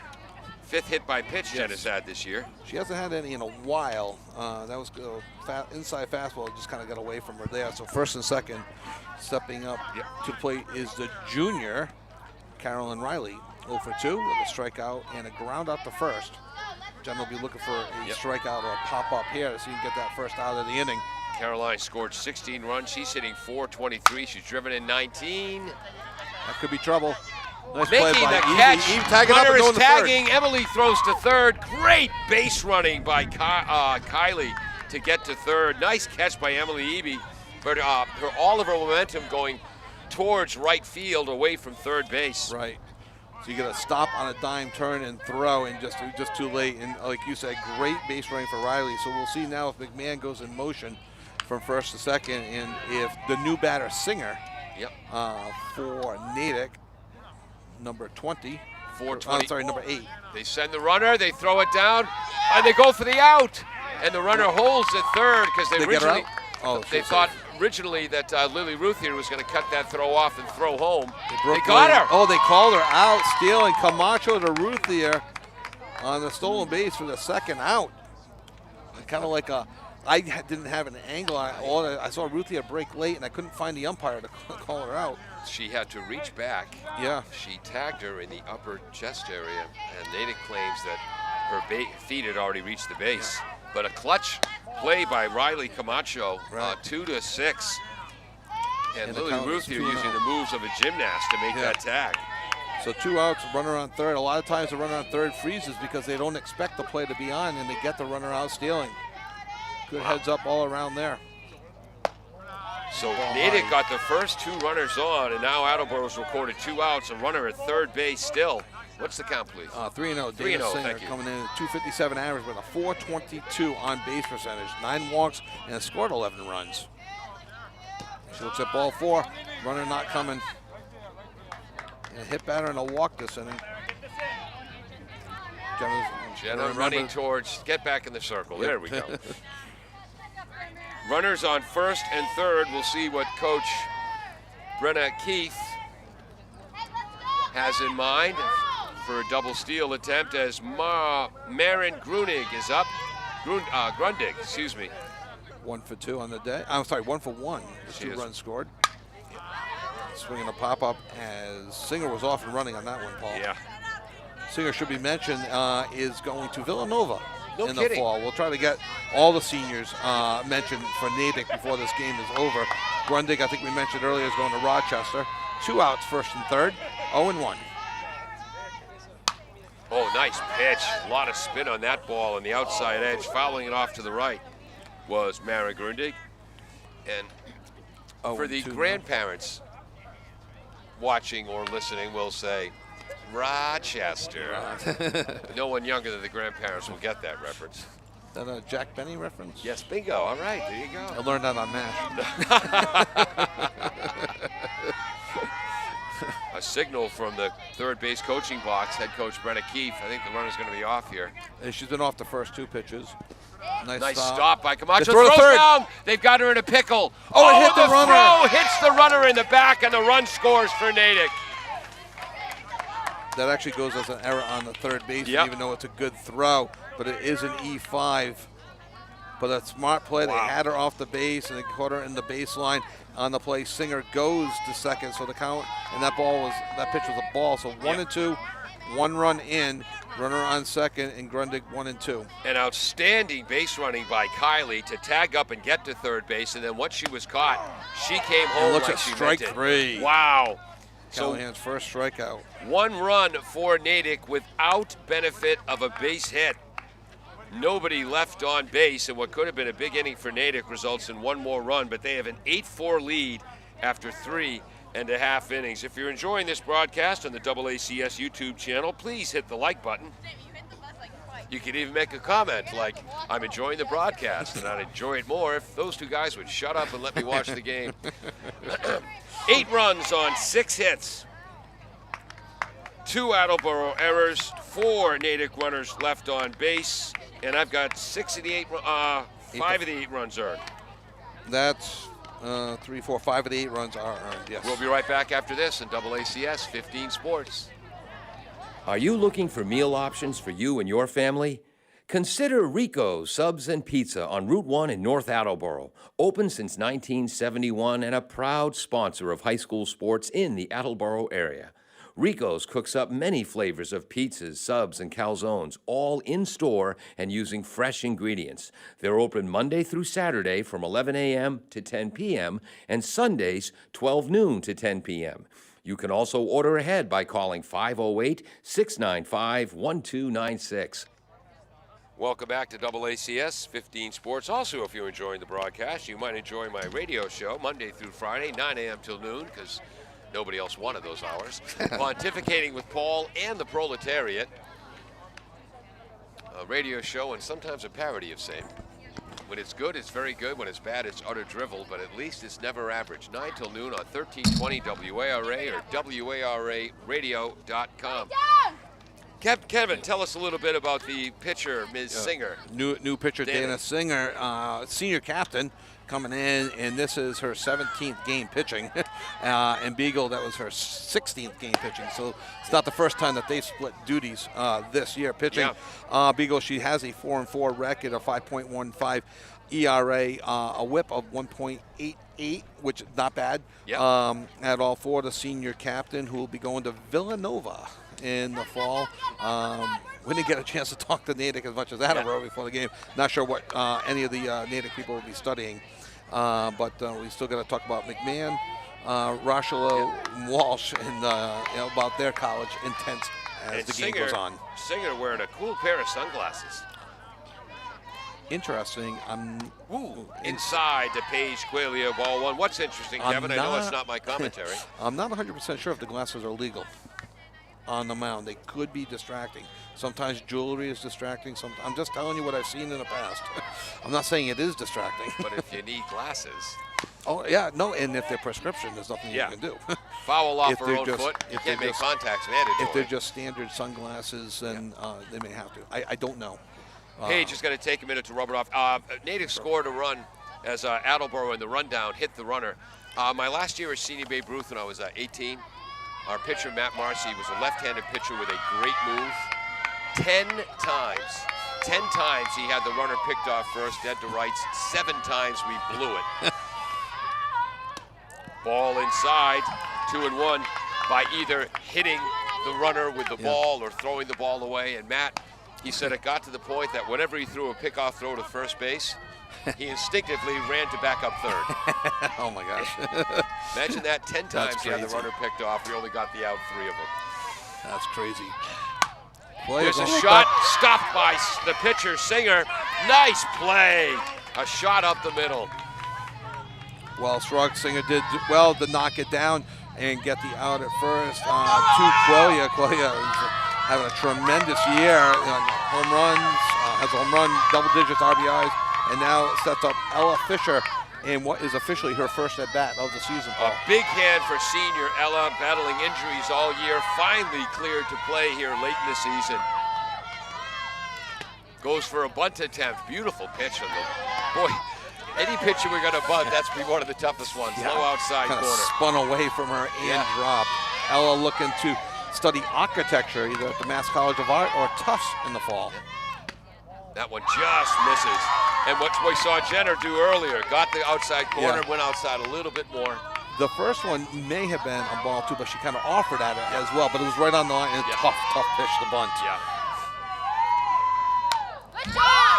Living on that outside edge, the count is 1-2 as it's fouled off. And you can hear the crowd, eagerly anticipating Ella in her first at bat. And I got a cool story about a senior at LaSalle when I get a chance. Kylie way in at third base. Even with 2 strikes. Fouls that off to the right.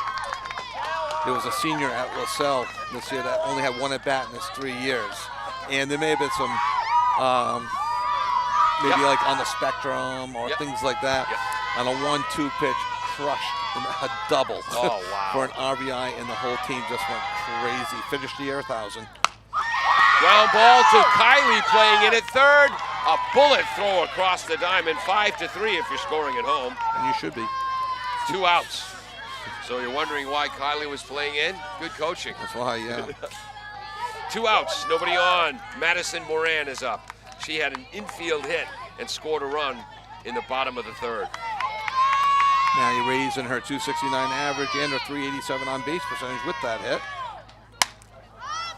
Going for the Bristol Glass parking lot. Oh, in between. A tweener. It's a tweener.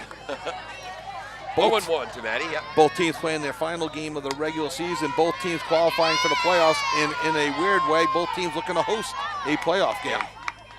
Attleboro for sure. Natick maybe in the play-in round will be able to host. Oh, beautiful changeup. Swing and a miss, strike 2.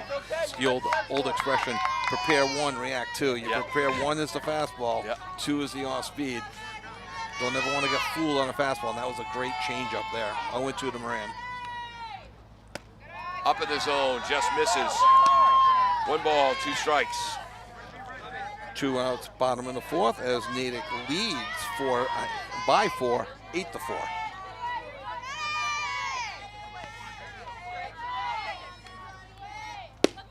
Just misses low.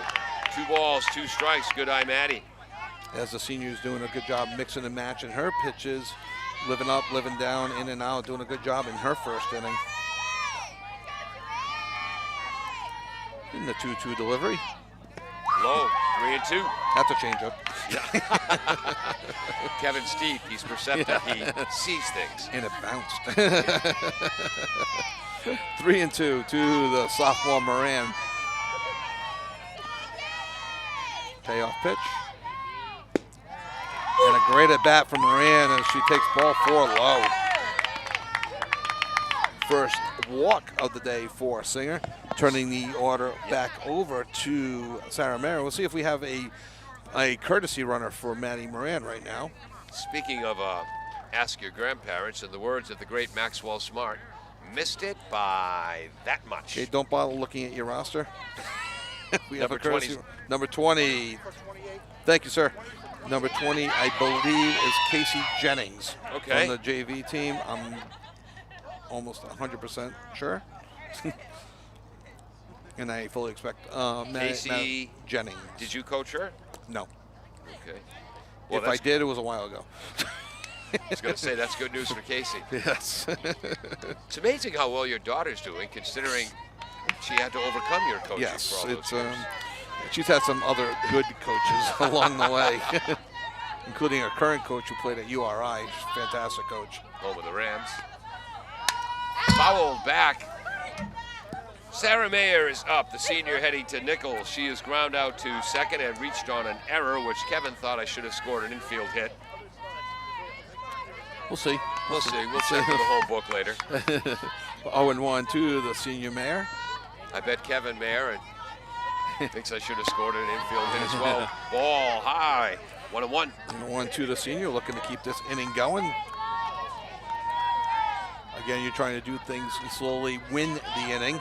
Still early in the game, about halfway through here in the bottom of the fourth. Attleboro trails 8-4. The Bristol Glass parking lot. Oh, that gets the biggest cheers of the day. When You that car bunch of gets- sadists. Cars get hit. 1-2 to the senior Mayor. So the biggest cheers have been for Ella Fisher and a foul ball that hit a car. Foul ball extraordinaire, Mark LaFontaine Yes. going after the ball. Mr. Blue Pride. Not foul ball extraordinaire. Mr. Blue Pride, that's a better nickname. Yes. But I wonder how many miles he's recorded over the past, 15, 20 years chasing down foul balls. It's amazing. Does it for baseball and softball. Ground ball. Could be trouble. Tips off the first baseman's glove. Goes it away. Heading to third base is the pinch runner Jennings. Heading to second base. So we calling that an error, or we calling that a infield hit and an error? I think that one's more of an error. Okay. Yeah, E4. But again, Attleboro took advantage of that situation last time. And see if Emily Eby can. She comes in 0 for 2, but Eby has an over 500 on-base percentage to go along with a 404 average. Second and third, Eby's been consistent this year. Bombardiers had 2 outs, nobody on, then a walk, and the E4. Now they have runners on That's second going to and slice third. in, Paul. Emily Eby. Yes. Fair ball down the left field line. Well fielded by Riley. 2 runs come in. It's a 6. And that is a clutch double by Emily Eby. Again, the Attleboro team showing no quit. 8-6 now as Riley Camacho comes up. Riley has a home run on the year that she hit against King Philip earlier in the season.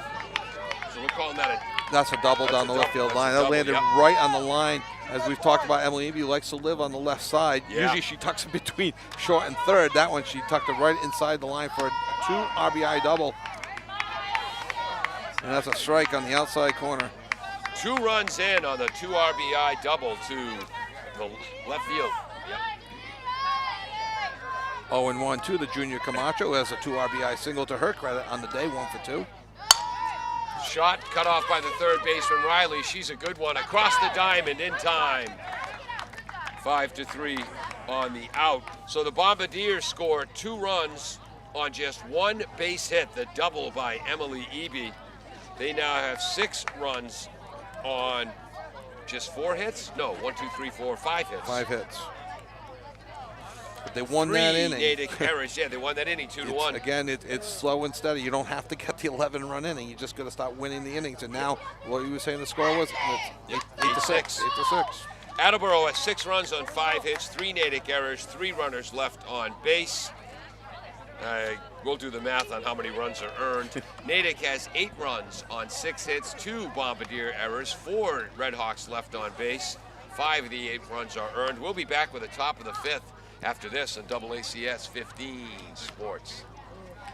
Falls AC, 8 Stack Road in North Attleboro, supports high school sports in our community at every level. Opened in the early 80s, owner Angelo Cavallari is proud of their 40 years of service to the Attleboros. Falls AC is open 7 days a week from 10 a.m. to 1 a.m. They have lunch and dinner daily, banquet rooms for your meetings or get-togethers, and dart leagues. The entire staff at Falls AC wishes the high school athletes the best of luck in every game. Falls AC, 8 Stack Road, North Attleboro, 508-695-2688.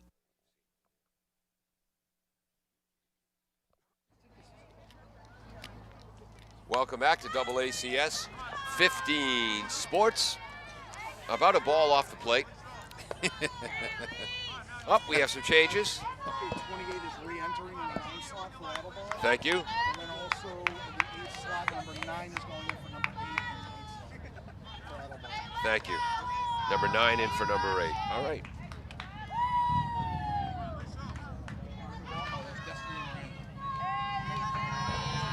Okay. Destiny Miranda is in for Ella Fisher. In right field? In right field. Okay. And just a really quick about, Destiny wants to go into cosmetology after high school for 2 years now, Paul. I would say, the unsung hero for what she has done at Attleboro team in the catching position. The ball outside to the number 8 hitter, freshman Niedermeyer. Yep, Lisa Niedermeyer. Yep. All the credit in the world. She receives the ball really well. Yep. She makes accurate throws. A second occasion will throw somebody out, but she is stabilized because the ball goes to the Bristol glass. Parking lot, foul ball to the right. What's the record for most foul balls I in think one we're at softball it. game? Man. we are closing in on it. But every time I look over there, there's yet another car that's not over there. That parking lot was full, and now there's about 4 empty spots over there. 1-1 to the freshman Niedermeyer, who's walked and grounded out to second. Scored back in the second inning. Grounder to Moran in third, 2 hops. Throws across the diamond in time. You see what Moran did there? Yep. She sat back, read the hop. But last year, she may have rushed that Exactly. and thrown it over the first baseman's head or bounced it. This time, she set her feet, knows the strength of her arm, and fired it across. And I did coach Casey Jennings last year in the summer. I'm third coach. Yeah. So Outside to Caitlin Russell, who was struck out swinging and had an RBI single to right field in the 3rd inning. I'd like to thank Brian Ronayne for that information. Thank you for watching, Brian. Appreciate it. We'll be calling his daughter's games for us, Attleboro next year. Foul fielded by Brenna Keefe. Played softball at Natick, played rugby at Syracuse. Oh, she played rugby? It's only the 3rd time I've mentioned it. That's not bad. 1 for 2 on the day is a freshman Russell. Single to right and a strikeout with an RBI, though. Ball strike. Callahan's way up now, 1-2. I told her the story of how I played for the B side of the 6-time Florida Rugby Union champion, the Miami Rugby Football Club. Then I made the A side.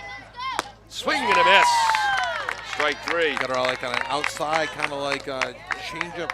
Yep. Some motion there. She'll have to tell me what that was later. So after being captain of the B side, I made the A side. That's the good news. The bad news, they didn't win a 7th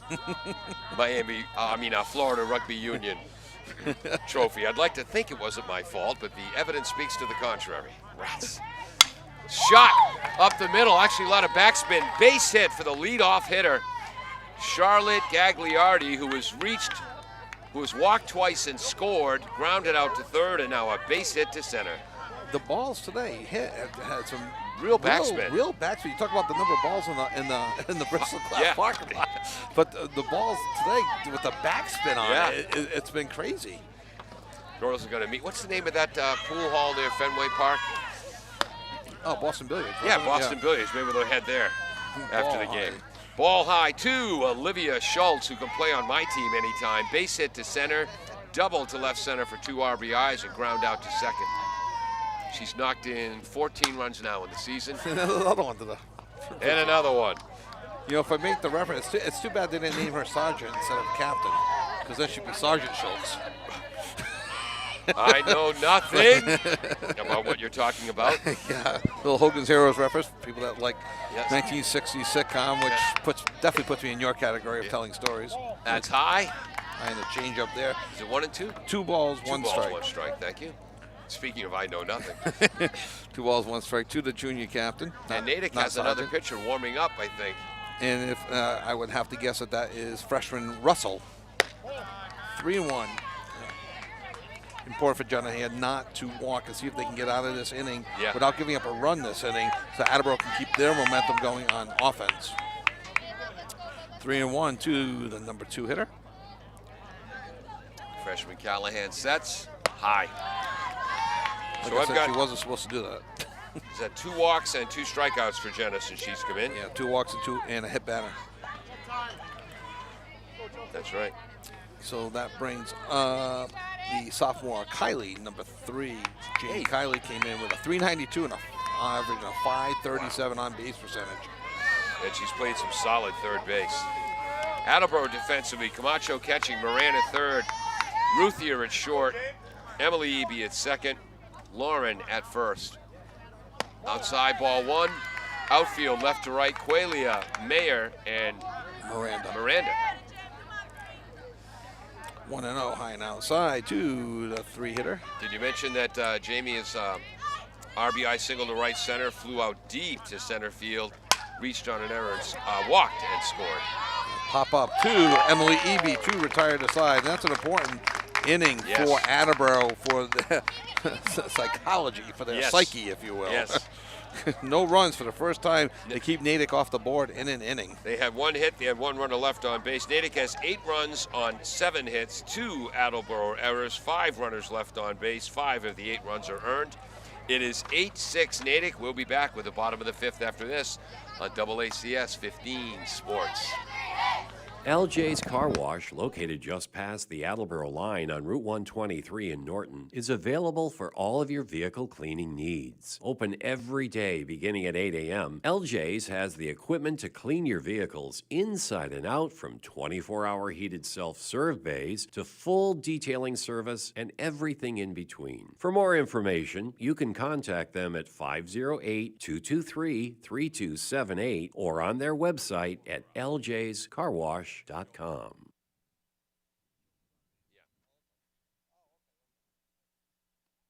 Claudino's Auto Repair, located at 310 South Main Street in Attleboro, is celebrating 26 years.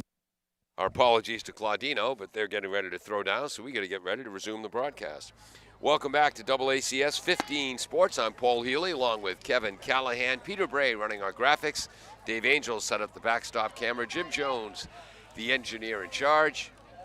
We're heading to the bottom of the 5th inning, 8-6 Natick. Yeah, Attleboro will be sending up their 4, 5, 6 hitters, and Lily Ruthier, Lauren Eby, and Jenna Callahan trying to get things going here in the bottom of the 5th as they trail 8-6. At one time was down 7-0, then 7-4, 8-4, and 8-6. And they were behind Franklin 8-1 after 1 inning and came back to win that one. Ball low to Ruthier. Lily, base hit to left center field, reached on an error in the 3rd and scored. 1 for 2 on the day. She came in with above 300 batting average. Up the middle, base hit for Ruthier by the diving dive. shortstop, Katie McMahon. And Ruthier now 2 for 3 on the day as she raises her 333 average by a 2 for 3 day. And again, last year she hit 500, over 500, right? 510. Got off to a bit of a slow start this year. She's been cranking lately. By the way, I want to mention the freshman shortstop, Katie McMahon. I want to talk about her sister, Emily, for a second. That ball is fouled for strike 1 by Lauren Eby. Emily McMahon is the senior. She's playing right field, not in the batting lineup today. She's getting ready to head to UMass Amherst. UMass Amherst, and we'll try to get to the other seniors as well. Softball goes so much faster than baseball. That's a Shot, base hit, knocked down. Fielder's out choice, Paul. At second base, what a tremendous play by Katie McMahon. That's getting a red star in my score sheet. Yep, that's a fielder's choice, and that's a shame. That's probably the hardest hit ball for either team today. Yes. And it goes as a fielder's choice, but that's a line shot and a great play by the shortstop McMahon, laying out and then cutting down the lead runner. Diving to her left to make that stop. By the way, Emily McMahon heading to UMass Amherst, where my brother was co-captain of the baseball team in 1974. Mike Flanagan was on that team. Oh, No, I'm sorry, Mike Orioles? Flanagan had graduated by then. Oh, the when John pitcher for was the a- Orioles, though? Yeah. The same one? When John was a sophomore, he was the all-conference catcher. Mike Flanagan was the all-conference pitcher. Flanagan also played right field on that team when he didn't pitch and led him in homers. Slow ground ball towards second, fielded by Grundig, gets the out at first. Oh! Can they? No, I don't know about no, that the home one. plate umpire was moving towards third Third to base to cover. cover that in case. So there's no way you can try to appeal that. Okay, that was could have gone either way. Yeah. Okay, and it went one way. So that's 4-3. Was that Jenna? Yeah, that was Jenna. Oh, wow. Jenna had struck out looking, popped out to third after a 9-pitch at-bat. That time grounds out to second, allegedly. Paige Qualia fouls that back, 0-1. So 8-6, Natick, bottom of the fifth. Page, it should be mentioned, 14 RBIs on the season, 15 runs scored. Yeah. Comes into the game hitting 370 with a 483 on base percentage, 3 doubles, a home run. Had a real good year as a junior. Ball high, Singer pitching for the Red Hawks of Natick. 2 outs and a runner on a second. Lauren Eby with 2 outs. She'll be getting a jump on anything that Paige Qualia can hit and look for her to possibly try to score. Not on that one. Yep, roller to first base, fielded by Niedermeyer. Takes it herself, and that's the third out of the inning. Whoops, not there. So no runs, There. 1 hit, Yep. no errors, 1 left on base. So Attleboro has 6 runs on 7 hits, 3 Red Hawk errors, 4 runners left on base, and we believe, 4 of the 6 runs are earned? I believe so. All right, we'll be right back with the top of the 6th inning, 8-6 Natick on AACS 15 Sports. Does your back hurt after a long night's sleep? Ow. Has your mattress seen better days? Is your current bedroom furniture a mixture of different furniture sets? The Bedding Center, located on Pleasant Street and proud sponsor of this radio station and high school sports, offers a wide array of mattresses along with beds, bedroom furniture, and odd-sized mattresses and box springs. You can reach them online at bedding-center.com or by phone at 508-226-8090. Claudino's Auto Repair, located at 310 South Main Street in Attleboro, is celebrating 26 years in the auto and truck repair business. Over the years, John Claudino and his team of mechanics have worked to build a long-lasting rapport with their customers. From oil changes to diagnostics, transmissions, and routine maintenance on foreign and domestic cars and trucks, Claudino's will keep your vehicle running.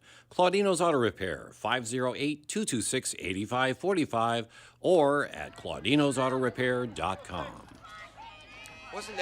Wasn't that kind of them to let our underwriting message end? Yes, very kind. Jenna throws a high outside, ball 1 to Katie McMahon. How often does a player make a great defensive play and then leads off the next inning? Save the run possibly, Yep. depending on how the rest of the inning would have gone.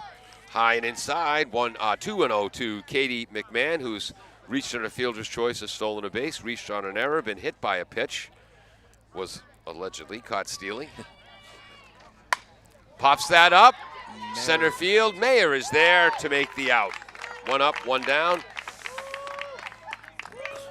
And just a clean play there for McMahon, who's been on base 3 times, 3 different ways, none of them by hit. Up next is the catcher's interference for her. Yeah, really. Carolyn Riley is up. The junior left fielder has struck out, ground out to first, and popped out to second. Came in hitting .423 with 19 runs knocked in, 16 runs scored, a home run. 3 doubles, 2 triples, 5 steals, and strike 1 on the first pitch from Jenna Callahan. Ooh, inside corner, way up 0-2. Jenna living on both sides of the plate there.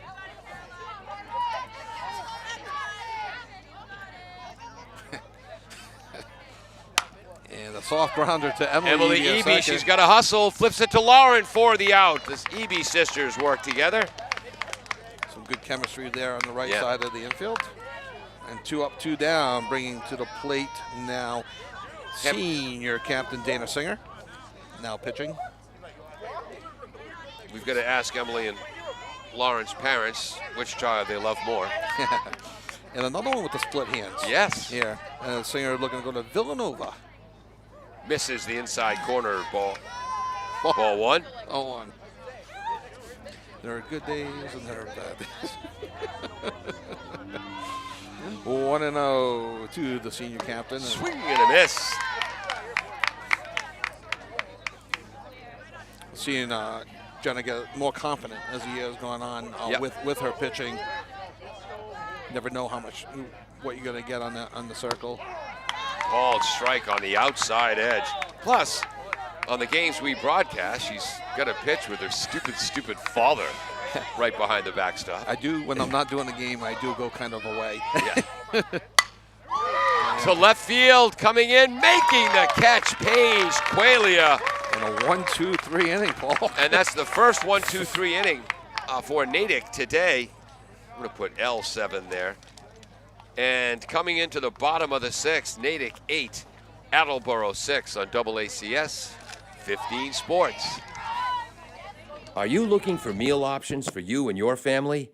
Consider Rico's Subs and Pizza on Route 1 in North Attleboro. Open since 1971 and a proud sponsor of high school sports in the Attleboro area.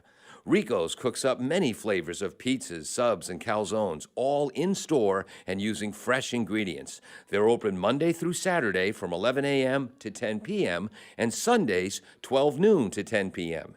You can also order ahead by calling 508-695-1296.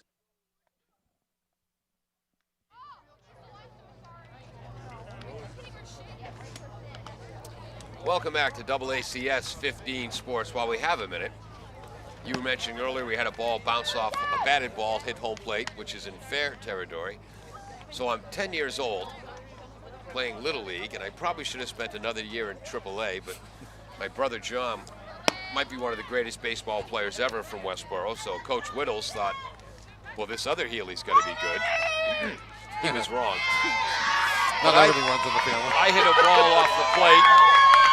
Oh, and here's a big ovation for Destiny Miranda. She acknowledges the crowd. She tips her hat. Ted Williams never did that. And she wears number 9. Destiny Miranda, again, I can't say enough nice things about what she's done and meant to the program in the last 2 years. Yeah. And good for her. In a very unheralded role. So this is the 8th spot in the lineup. What was that first pitch? Strike on the outside corner. Okay. From from Singer. Yes. Dana Singer. Bunt attempt misses, 0-2. Miranda has unlimited at-bats this year, has reached base via walk, has a .333 on base percentage. Finds herself 0-2 right now.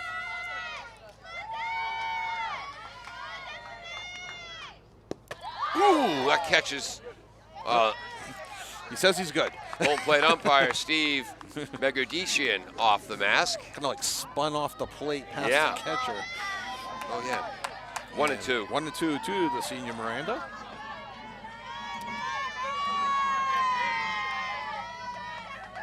Wearing number 9, as Paul mentioned. Stays alive by fouling off the pitch on the outside edge. It's 1-2. Attleboro looking to battle back as they trail 2-2 in the late stages of the game now. Bottom of the 6th, 8-6.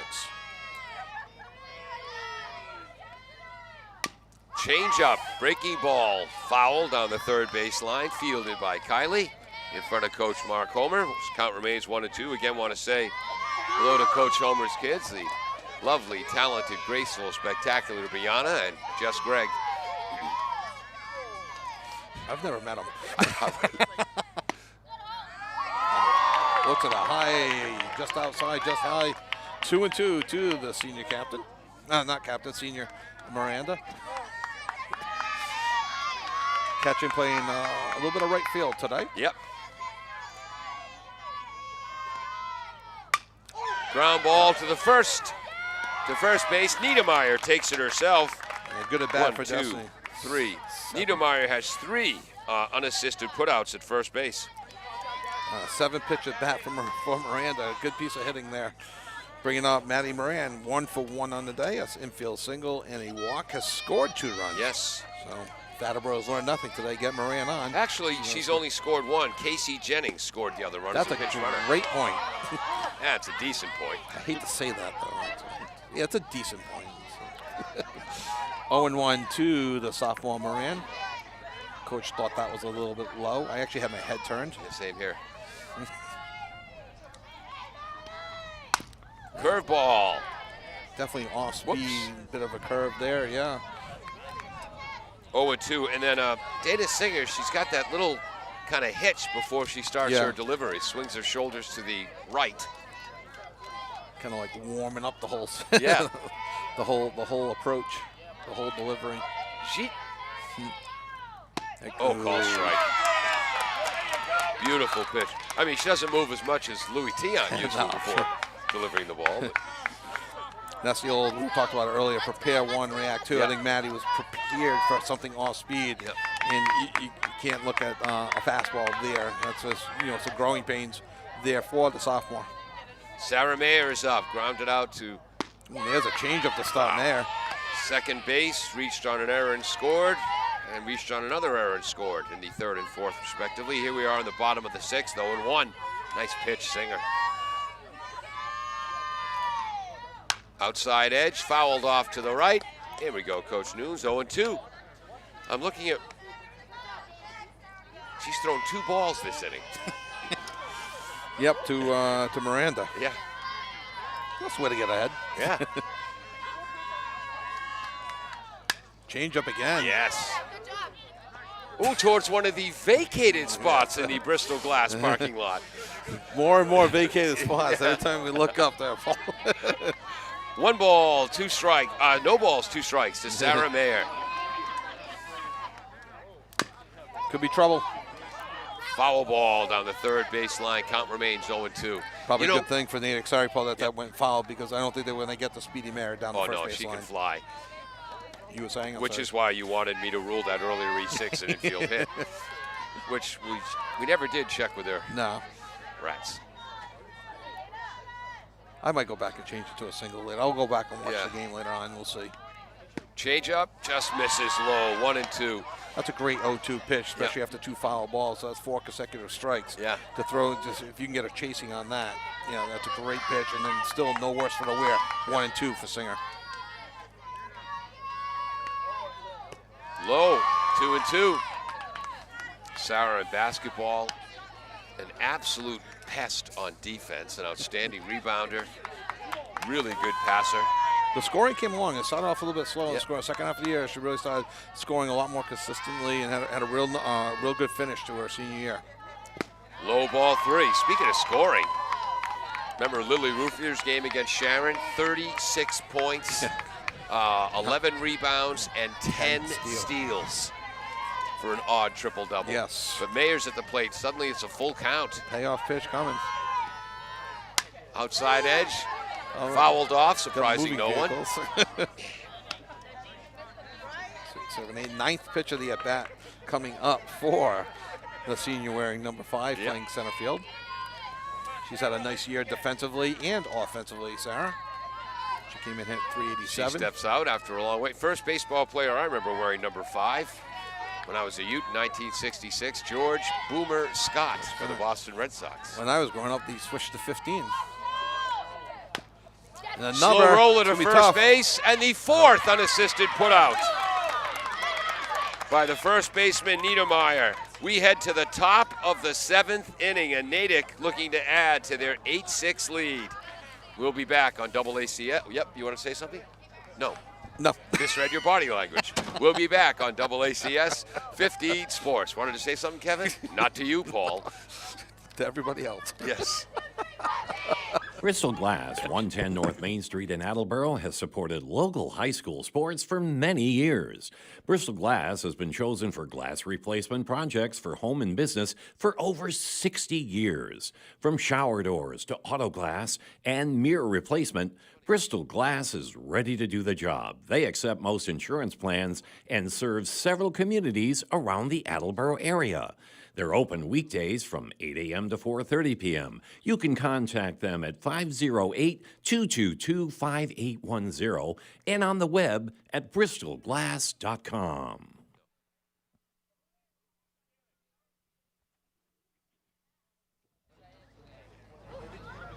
Welcome back to AACS 15 Sports. Paul Healy along with Kevin Callahan, or I should say Paul Craftfair Healy, along with Kevin Air Supply Callahan. Any good craft fairs on Memorial Day weekend? Carol will know. The lovely wife. You know. And most people who go to craft fairs make crafts. She's got a billion talents. That's not one of them. So why are we going to these craft fairs? Ball one inside to Maren Grundig from Jenna Callahan. How many pitches has Jenna thrown? She's thrown 68 pitches, or 69 now. Do I ask and answer my own questions? Yes, I do.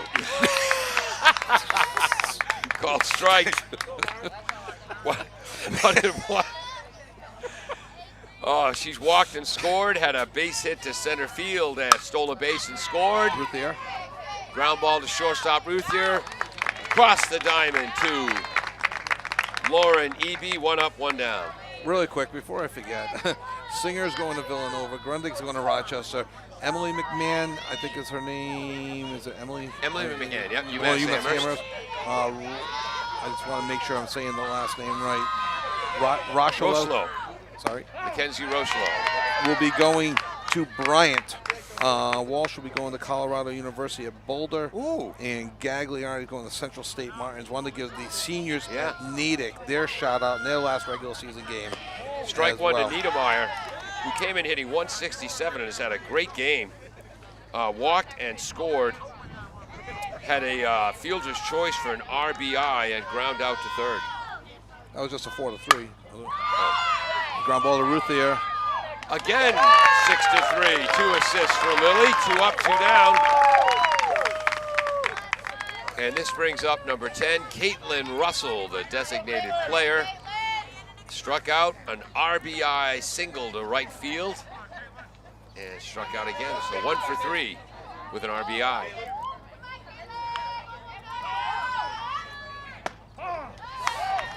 Called strike on the inside edge. Nice spot.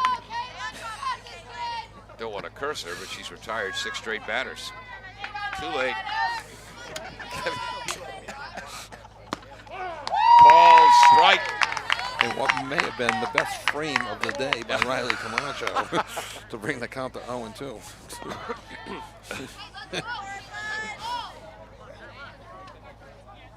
Good idea. Yep. 0-2, something that's moving on the outside corner. She goes after it. It's going to clearly strike 3 or maybe a foul ball. She does not offer it. A good piece of hitting by Russell. Boy, Not sun in the eyes of the third baseman, left fielder, and shortstop. Ball inside, 2-2. And ever since Paul said 6 in a row, it's 2 straight balls. Okay. Just saying. Strike 3 on a beautiful breaking ball. So Callahan's retired 7 straight batters to end this performance today. Wow. So far, as we head to the bottom of the 7th, Natick has a 2-run lead, 8-6. They've scored 8 runs on 7 hits, 2 Bombardier errors, 5 runners left on base. 5 of the 8 runs are earned. For Attleboro, you got coming up the players you want. You got Emily Eby, Riley Camacho, Lily Ruthier, and Lauren Eby. Wow. Coming up here in the bottom of the 7th, trailing 2. A situation they've been in before this year. I'm sure they will go down with a And fight. it's going to be a pitching change. Going to first base is Singer, and coming into pitch is number 10, Caitlin Russell. Interesting move, bringing in a freshman. Just 10 and 2/3 innings, just her 6-game pitching, and with a good whip, 1.78 whip coming into the game. 6.56 ERA. Sometimes those numbers get skewed Yeah. when you have one not so great inning. Yes. Oh my gosh. Yeah. You just see the numbers fly out. Tall girl. Yeah. She is. So we got the umpire giving us changes right now. They're losing their flex. They're going number 10 as the pitcher. Okay. Okay. Thank you. So who's going to right field? I did not get that from them. Okay. It looks like it's 27. 20. I believe. Thank you very much. Okay, so number 27 is Liesel Niedermeyer. She moves from first base to right field. Emily McMahon Is out of the is game. out, and they lose their flex player. And And moving from the pitch. designated player to pitcher is Caitlin Russell. Oh, okay. I got you now. So they lose their flex player. In a save situation for Russell. Come on, Caitlin. And stepping up, Emily Eby, who struck out twice and then had a clutch 2 RBI double in the 4th inning that sat right on the left field line. Russell looking to save it for, I guess the winning pitch would be Beagle, right? Yes. And members of the Attleboro baseball team are here to support Good. their softball counterparts. Emily Eby came in hitting .404 with 14 runs knocked in. That number's now up to 16 RBIs. 5-14, a bit of a thing that happened to 0-1, isn't it? One ball, no It was a strikes. foul ball. I don't understand. Maybe there was a no pitch. It was Some kind of interference, or well, catcher's interference should be on first base. that's right. 2-0. And the viewers are thinking, well, if you don't know, we don't know. You're there, Okay, Yep. so 2-0. 2-0. Okay. and not many complaints from Natick, so. So I don't know. Yeah, not sure what happened. Swing and a miss, and a beautiful breaking ball on the outside edge. In at third is Kylie, and that's a tough sun. Yeah, Just setting behind the just, trees right now. Yeah, she's trying to shade her with a throwing hand, Yep. and Now her Emily likes to glove. go that way. Coach Lamb has a hat on the sideline. Maybe she. Oh, there's she a pulled base it. hit into center field, and the leadoff runner is on as the Bombardiers trail 8-6 in the bottom of the 7th. And Emily Eby pulls the ball about 3% of the time. Yeah. So that's a good clutch hit for Emily Eby. 2 for 4 on the day now. Bottom of the 7th. Attleboro chasing 2 for the tie, 3 to win. 8th Stepping hit of up the game. Yep. Riley Camacho, who is 1 for 3 on the day. He's hit the ball well the last 2 times up and has 2 RBIs. Came in hitting .455. Riley scored 20 runs. I'd like to see Riley get into one here. She has 1 on the air. Called strike. Nice pitch on the inside half of the plate. And this, she's a freshman as well, right? No, senior. Russell is a Oh, freshman. Yep. Correct. Inside edge, Shot. base hit into left field. But you know, that's poor coaching, Kevin. Riley Camacho hit the ball too darn hard. Yeah, this first and second now. Yes, she hit it too darn hard, and Yeah. the runner couldn't get to third base. No, there was almost a play at second. That's how hard Yes. it hit. She didn't come up throwing, but there was more of a chance of getting her out at second than Emily Eby going to third. That's for sure. Really? And we gotta have another pitching change? Can you do that? You have to go back to Beagle, and the starting pitcher Beagle is back. She was in to out, pitch. and they lost she's their the, flex She's player. the starting pitcher. She can re-enter. I don't understand these re-entry rules. Again, I played high school baseball in '76 where there was no re-entry. Second fastest kid in the team. Great at stealing bases. Never got to play, though. Yeah. If there was re-entry, I would have been pitch running about 5 times a game. So, Okay, pitch 20 is re-entering for 8. I'm going into pitch. okay, The pitcher, which was number 10, is now playing first base. okay. So Russell goes to first. Back to to first. Beagle comes back in. She was the starter and pitched the first 3 innings. And She allowed 4 runs. And would you say that she is in Riley's spot? No, she comes back to. The She has to come back to the 6th spot. because that's where she was. You can't be in Right, the sixth correct, spot and correct. then bat later in the game somewhere else. You're correct. Despite the ridiculous reentry rules, which I guess is good because it allows more kids to play. But boy. Well, I mean, Attleboro's going to take now some comfort, and not comfort, confidence. Yes. That's the word, because they put up 4 runs against Beagle back in the 3rd inning, and then they took her out. First and second, nobody out, tying run on first for Lily Ruthier, the senior, on senior day. And there's a shot up the middle. Knocked down, out at first, but runners moved to second and third. And that was a bullet. Lily had a base hit to left center, reached on an error, which may have been an infield hit, and scored. Had a shot up the middle. Oh, that was the diving play by the shortstop, Katie McMahon. And that was Lily Ruthier, not Lauren Eby, right? Did I say? I think I said Eby was just up. Okay, that was Lily Ruthier. That Now was it just Lily grounds Ruthier. back to I'm first. sorry. That's the first out. Now comes Lauren Eby. I'm sorry, She's Jen. got 1 for 3 with a fielder's choice and a RBI in the 3rd inning. Yeah. So they were checking on Beagle, and they are pulling the infield in. Wow. Right now, infield in all across. So anything that blues over the head, look for Camacho to score on any bloop type hit. Low and inside, nice stop by the catcher Schultz. She might be as good as any catcher we've seen this year. No, she's good. She's got a strong arm Yep. that we noticed in warm-ups. Attleboro has not had an opportunity to run on her yet, and she's blocked most everything, right? Yeah. If I'm not mistaken. Fouled off to right. Oh, look at the look on Lauren's face. She wanted that one. There's some pitches, don't you? Yeah. I remember that feeling. Oh, that's the one I wanted. You know. Yeah. And you just hope to get that pitch again. 1-1 to Lauren Eby, who has a home run on the year. Ooh, hit by pitch, bases are loaded.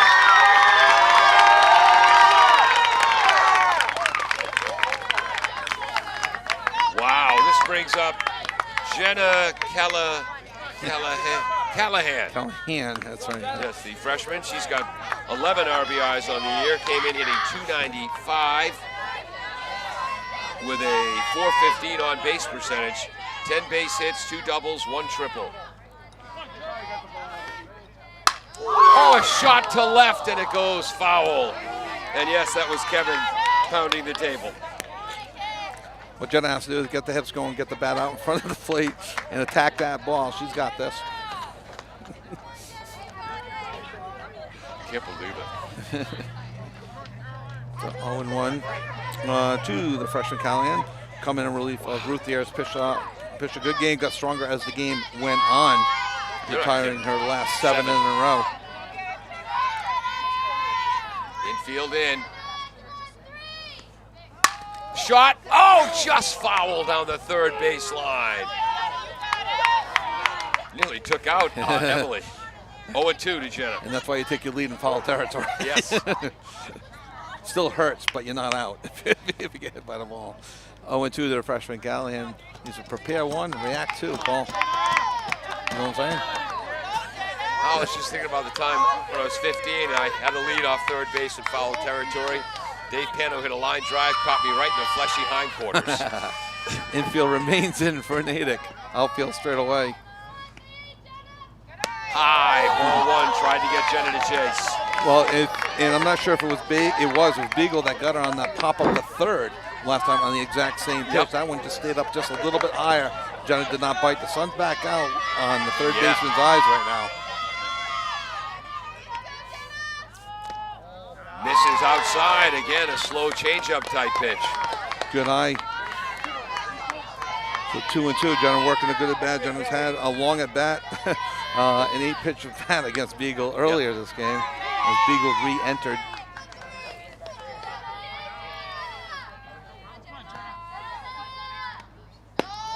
Just misses a fastball on the outside edge, 3-2.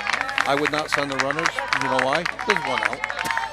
Coach Homer in the third base box checking the runners.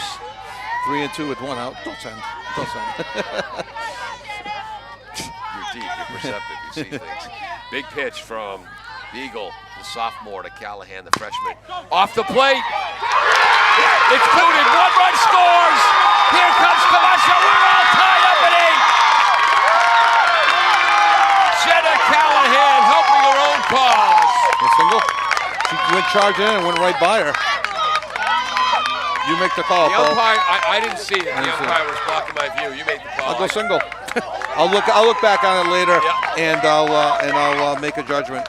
So an infield hit. 2 One up. RBIs. I think that's she right. she rushed herself. We have a tie ball game. 18 for 24 for Attleboro. 18 you. for 24. So Vicky Parent is going to bat for Paige Quillia. Should this game remain tied, expect Paige to Yep. be re-entered back in the game. Vicky Parent, a junior transfer From Fian. from Bishop Fian. So we're is- tied at 8. Vicky comes in hitting .310 with a .382 batting average. What Vicky does well, she does not get cheated on her swings. Yeah. And you have Lauren Eby at second base right now. So I don't know, maybe you see a pinch runner for her. It's a hit. Yeah. So Attleboro with 3 base hits this inning, 2 of the shots and 1 of the infield hit variety. But I think, I'm sorry, Paul, what Yep. McMahon did is she kind of overcharged it. And it just kind of looked like it went under her glove.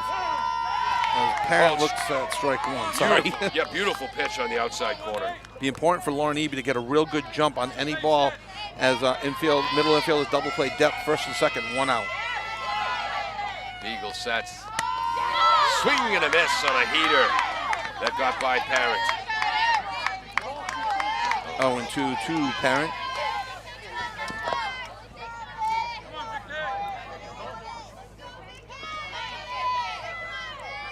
Eagle sets. Foul right over our heads. That's great, dude. That's great. Hopefully our backstop camera is still in focus. Count remains 0-2. 0-2 to Parent. The winning run is on third base. No, she's not. second base. She's on second base with 1 out. She's not on third base. Yes. She is on second base. Do not look to third base. These are mistakes to me, Kevin. Change up, hit to short left, over McMahon's head, but Eby had to hold, and she's out at second base. Whoa. Oh, a huge collision. No, that's interference. No, it's what it is, Paul. It's a force out. Yeah. But she went to tag her. So Lauren kept running. So it's a fielder's choice, 6-4. The third No, baseman. it's a fielder's. Oh yeah. Yeah. Yep. It's a fielder's choice, 6-4. The third baseman my name is escaping me right now. It's Kylie. Kylie. She went. Probably didn't realize it was not a force play. It was a force play, but went for the tag. Yeah. And Lauren ran into her. Wow. Probably to knock the ball loose, which it did. But she held onto the bag long enough for the force. And I wonder if, again, not to be critical, if Eby could have gotten a little farther. Was off so the bag, tough. It's but like yeah. it's almost an infield fly. Yeah. It's if she catches it and she's too far off the base. Yeah. If she's up now, which is good. If she's too far off the base, Paul, then it's a double play the other way if she catches it. Right. And it's not an infield fly rule, because an infield fly rule supposed only to be applies its routine effort. Routine, and that was anything but routine. You're kidding. Obviously, it dropped, and not on purpose. So it's not a base hit. It's a No, fielder's choice. fielder's choice for Parent. And again, it was a force out. Kylie stepped towards Eby to make the tag, and it was a huge collision. And what Eby did do is she jostled the ball. However, and if it was a tag play, she would have been safe and would have been able to score. However, there was a force on, so she was out. Yeah. Kind of like, you know what's reminding me of right now? It's like when there's a runner on first and the catcher drops the third strike, Yeah. and everybody starts running. Yeah. They're like, no, Yeah. this is less than 2 hours. That's what it kind of reminded me of. There was confusion all around. And also, you have to avoid a collision at the plate. Actually, at all the bases, Yeah, supposed to slide so- or avoid. Which is why the umpires correctly immediately killed the play so no Attleboro runners could advance. That's a good point as well, right? So it became a dead ball. So first and second, Callahan moves to second base. Vicky Parent remains at first. We'll see if we have a runner for Parent. As Kylie's being allowed some warm-up throws. Made the throw just fine, didn't catch the ball coming back. she's just buying some time here. I'm gonna make a quick text here to the Hockey Night in Attleboro crew, Paul, that we will be starting late. Jenna Callahan threw 79 pitches in her relief appearance. She's now at second base representing the winning run. And if this goes into extra innings, it's a chance to see more great softball. But my bladder might protest.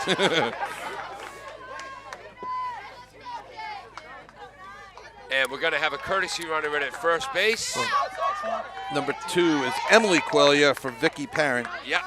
What year is Emily? Emily is a sophomore as well, and a tremendous runner. She had some injuries this year in cross country, but she was setting great times last year as a freshman in cross country. So Emily Quellia. Paige's younger Yep. sister. Coach Homer getting a lot of people in this game. And that steps up Destiny Miranda, who's 0 for 1. She grounded out to first base. For the senior looking to go into cosmetology after graduation. And a good cut against Strike one. strike one against Beagle, who is technically the 4th pitcher, but the first pitcher reinserted. I'll give you a quick update on pitching rules in a second. Swing and a miss on a heater. The only pitcher now that can pitch for Natick is either Beagle or somebody that hasn't pitched for them this year.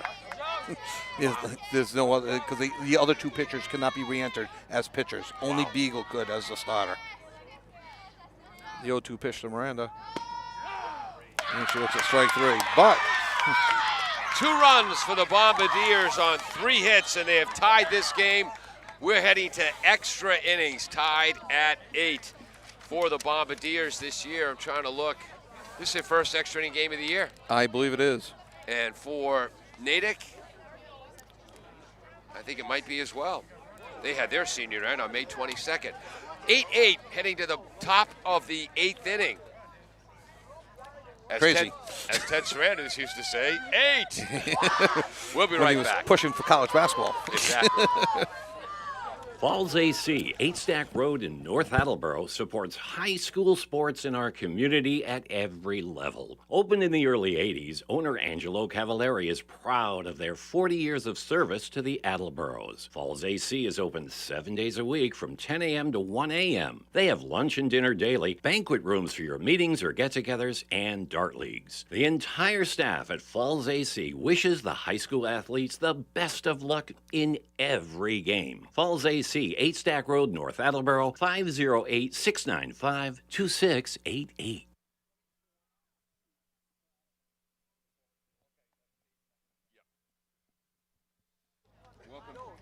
Welcome back to AACS 15 Sports. I've got Attleboro through 7 innings. I've got, for Natick, 8 runs on 7 hits, 2 Attleboro errors, 5 Natick runners left on base, 5 of the 8 runs are earned. Attleboro has 8 runs on 10 hits, 3 Natick errors. Bombardiers have left 6 runners on base, and I believe 6 of the 8 runs are earned. Sounds good. Here we go, top of the 8th inning, top of the order for Natick. Charlotte Gagliotti walked twice, scored a run in the 1st and 2nd inning, grounded out to 3rd, and had a base hit to center field in the 5th. Looks at ball 1 low. Turn my field mic up. Here we go. People start waking up here again. Ball Going high. to go 2-0 to the senior Gagliardi. Looking to go to Central State Martins. Gagliardi is 1 for 2 on the day. 2 walks, 2 runs scored, and a single. Center of what state? Inside part of the plate, fouled back. It's 2-1. That doesn't count as a flinch if I'm actually going for it. Yes, no. It's our first game this year. Neither one of us has flinched yet. Yeah, well, that's why we're playing extras, Paul. The people at home really want to know who's going to win the flinch battle. That's why we're going into extra innings. Exactly. Ball 3-1. I actually have 1 win this year in the flinches, which is very rare. Yeah. Yep. You're getting better. See, Paul, that's called a fence.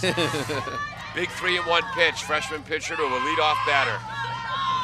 Ball 4. It was close, though. So look for Natick to put runners in motion, maybe with a bunt here. Even with the junior captain, Schultz. I don't know if Natick is a bunting team. Signals are being given. Schultz coming in with a .462 average, maybe not. 3 triples on the year. Schultz has stolen 13 bases, but Gagliardi at first, he's only stolen 2.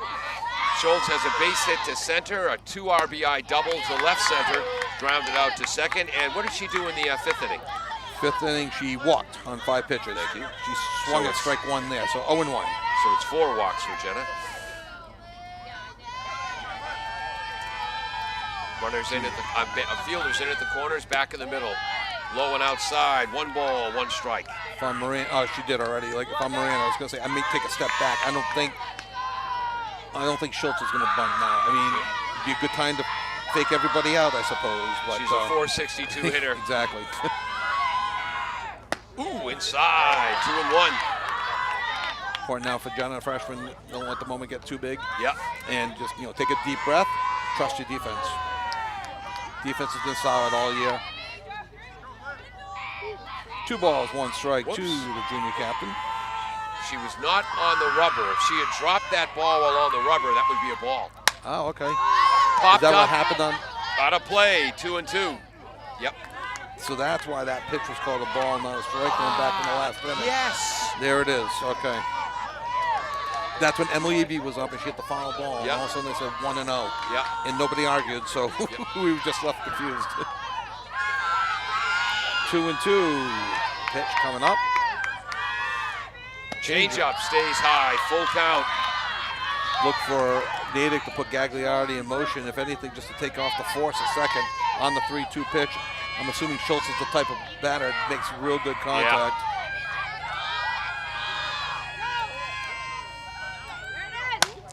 Looped into left, base hit. 2 runners on, base hit to left field by Schultz. And Natick has their first 2 runners on with nobody out here in the top of the 8th, tied at 8. And Natick has had good success when they get their first runner on in an inning. They have scored. Yep. It's happened 4 times, and they've scored 4 times. They haven't put the leadoff runner on 3 times, and they haven't scored in those innings. Their 8th hit of the game. And the number 3 batter, Jamie Kiley, had a RBI to right center in the first inning. Deep fly out to center field in the second. Looks at ball 1 high. Reached on an error in the 4th and scored, and popped out to second. Ball 1 high to the 3-hitter. Looking for a pop-up or a soft ground to get the lead runner. Inside corner, pop up. Infield fly. Emily Eby makes the catch. And did they call infield fly? I don't know. I believe it's a base umpire, but Yeah, I would have, because I think that was routine enough. Yeah. 1 out, 2 on. Katie McMahon, the freshman.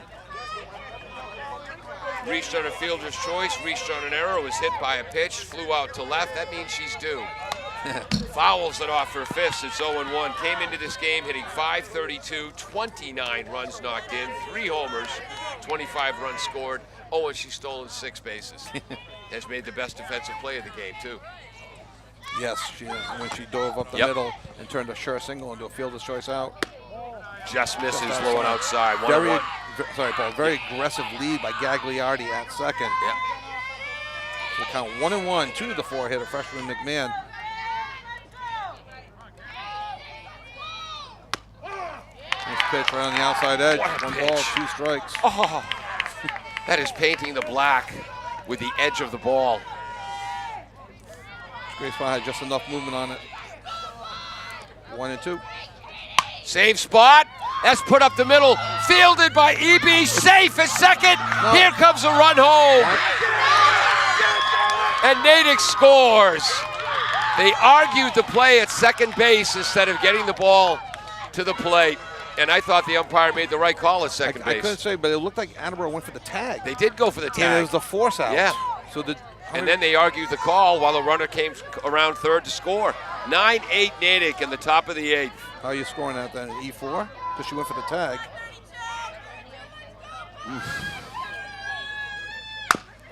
Hard Step ground on ball third. to Moran. 5. Across. Oh, what a play by Lauren Eby to stop that ball and keep it on the field of play. So it's a fielder's choice. Yep, runner out at third. Runner out at third. Okay, so how are we scoring that last play, though? It's I want to say it's an error because she went for the tag instead of the force. But it could be an infield single, too. Yeah, well, infield hit. Infield single? Okay. problem was arguing the call and allowing the run to score. Right. So that's a fielder's choice and out, 5 unassisted for the second out. Okay, ball, was that ball one? Strike one. Strike one to Emily Beagle, who's back in. Back in the lineup, yep. Looped it to right field. Oh, Catch what a by catch by Miranda! Destiny Miranda on senior day with a diving catch and gets a huge hug from Lily Ruthier.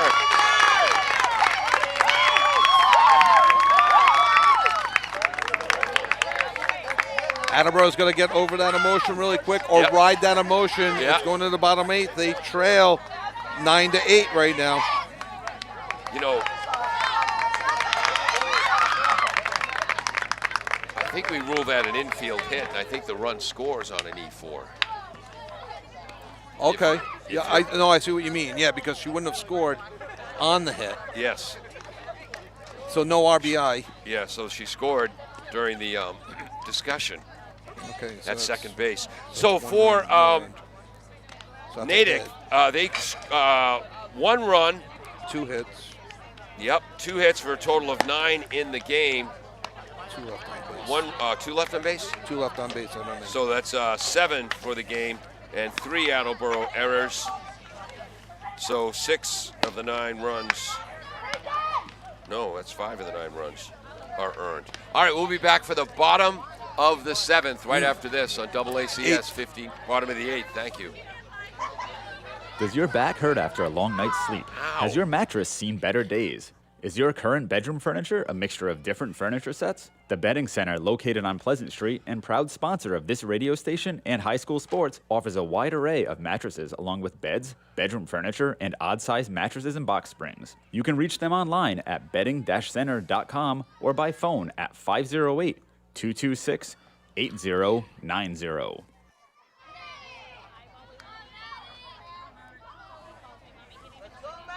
Welcome back to AACS 15 Sports. I'm Paul Healy along with Kevin Callahan, Peter Bray running our graphics. Dave Angel set up the backstop camera. Jim Jones, the engineer in charge. Matty Moran is up, had an infield hit and scored in the 3rd. Walked and scored in the 4th. Struck out in the 6th. Leadoff hitters. Walsh will follow her. Missing low, ball 1. Strike. Strike? Yep. Okay. You were right. But Attleboro's battled back all year from deficits. They battled back in this game. Ground ball, fielded by Grundick to Russell at first base. 1 up, 1 down, and here comes the top of the order, Sarah Mayer, grounded out to second. Reached on an E6 in the 3rd and scored, but that might have been an infield hit. Reached on an E4 and scored in the 4th. Ground out to first in the 6th. Made contact every at bat. Senior Mayer having a great season. Senior Mayer? Senior Mayer. Sarah Mayer. Sarah. Oh yeah, the senior Sarah Mayer.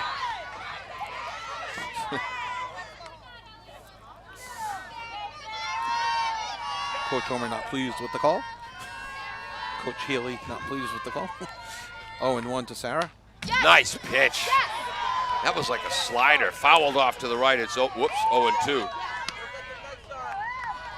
0-2-2. The senior going on to Nichols College, and the wind just kicked in. Yeah.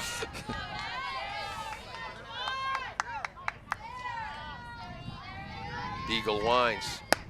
Good Ball 0-2 pitch. just misses. Yeah, you're right. Good 0-2 pitch. I love seeing the location of some of these 0-2 pitches, 1-2 pitches, really trying to get them to swing at your pitch. See if you get them nervous. The hitters, to their credit, have done a real good job of laying off pitches that aren't that far out in the zone. 2 balls, 2 strikes. That missed low. And another good layoff by Sarah, and another good pitch by Beagle. So 2-2 to the senior, Sarah Mayer. I'm assuming she fouled it off because she is not running the first. Yeah. I think Coach Homer's like, just take first anyway. 2-2, yep. 2-2 remains. Like, Fouled off, He's like, yep. you would have been safe. He's like, but I fouled it, Coach. 2-2. Outside. Oh, goes back inside. 3-2, just missing. Beagle moving the ball around well. If I'm needed, I want that call. Yeah. It's tough. We talked about it earlier. Where the umpires set up, it completely changes the ball strike call. 1 out, nobody on. Bottom of the 8th. Inside edge, slow roller, fielded by Beagle. Underhands to first, 2 outs. And Emily Eby is up. Natick 1 out away from an upset victory here in the last game of the regular season. Emily Eby, though, 2 for her last 2 for 4 on the day. Some clutch hits, clutch 2 RBI double, and a base hit to right in the 7th inning and scored last inning. Natick in the last ratings, 28th in D1, Attleboro 8th. To Natick's credit, since those came out, they have a win over Wellesley yesterday, 7-0. Yep. I'm not sure if Wellesley's on our. Wellesley was 38, so that was a Wellesley who now is 9-8, and that's a playoff team. So that's a quality win for Natick, and this would also be a quality win. Ball outside to Emily. Emily struck out looking in the first, swinging in the third. A 2 RBI double to left field in the 4th. And base hit to right center in the 7th. She scored. The 2-0 pitch, looking for something that you can drive here, and she drove it foul. And she drove it right at Riley Camacho in the on-deck circle. 2-1. But that's the pitch you want. 2-0, 3-1. You're looking for something you can drive. You're looking middle in, middle out. For Emily, my guess would be middle out, and she likes to go that way. Just a tad late on that one. 2-1 to the sophomore Eby. Hard to third base, knocked down by Kylie. In time across the diamond, and Natick wins with a 1-2-3 inning. So does Beagle get the win and the save? She can't save her own game, I don't think. She does get the win, though. Yep. So Natick, 1-2-3 inning in the bottom of the 8th. Natick prevails 9-8 in extras. They had 9 runs on 9 hits, 3 Attleboro errors, 7 runners left on base. 5 of the 9 runs were earned. Attleboro scores 8 runs on 10 hits, 3 Natick errors, 6 runners left on base. 6 of the 8 runs were earned. Kevin. Yeah, I just wanted to make sure. Hold on. Yeah, I just wanted to make sure. Here, say a few syllables. Okay, I'll be right back. Now, tough loss for Attleboro, but they got to, both teams now need to regroup, reset. The brackets for the MIA brackets, my understanding is the brackets come out on May 31st. So we're looking about six days from today, the brackets come out. So the first playoff game or play-in game will be, no earlier than June 1st. Paul is just updating the brackets. Look for the power rankings to come out soon. Attleboro, this was a tough loss, but it should not be a loss that hurts them too much. They played. It was another Division I. I'm just going by the formula. Yeah. It's a loss to another Division I team. It's a 1-run loss, and it's a loss to a team, which also counts because you don't want to lose by more than 4. Yeah. They should be in line still for a home playoff game. Natick, believe it or not, this is a huge quality win for them. Oh, you're not kidding. Plus the win against Wellesley, that may have bumped them from 28. You know what? That may have bumped them up too high for a home play-in game right into the round and going on the road. Wow. And possibly against a team. You know what? We may see Natick again. So they played 4 days in a row. Think about this, Paul. Yeah. Sorry, really quick. Yeah. If Natick just somehow could bounce to 28 to 23, and Attleboro comes in at 10, we're playing Natick again right back here. So Natick had used to us. really a 3-game. They dropped 3 in a row. 17-1 to Weymouth, 7-5 to Walpole, 11-7 to Braintree, and then ended their season with 2 big wins. Oh, excuse me. I'm sorry, they lost to Walpole, Braintree, and Lincoln. Sudbury then ended their season with a 7-0 shutout over Wellesley and a 9-8 extra inning win over the Bombardiers. on senior night. We're going to take a quick break and then come back for senior night festivities on AACS 15 Sports.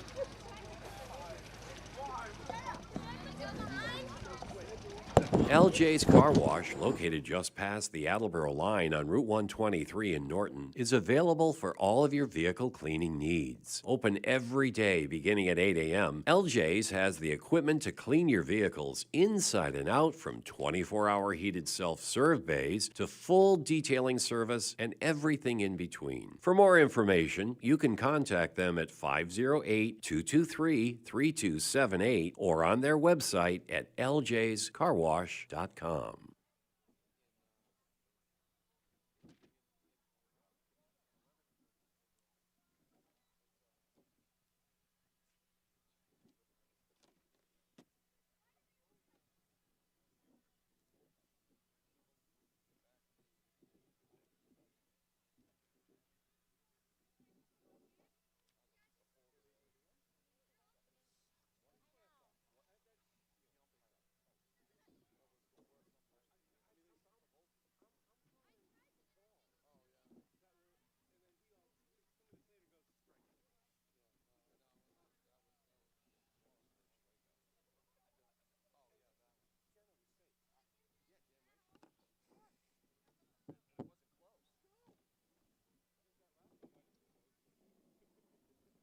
Claudino's Auto Repair, located at 310 South Main Street in Attleboro, is celebrating 26 years in the auto and truck repair business. Over the years, John Claudino and his team of mechanics have worked to build a long-lasting rapport with their customers. From oil changes to diagnostics, transmissions, and routine maintenance on foreign and domestic cars and trucks, Claudino's will keep your vehicle running. Claudino's Auto Repair, 508-226-8545, or at claudinosautorepair.com.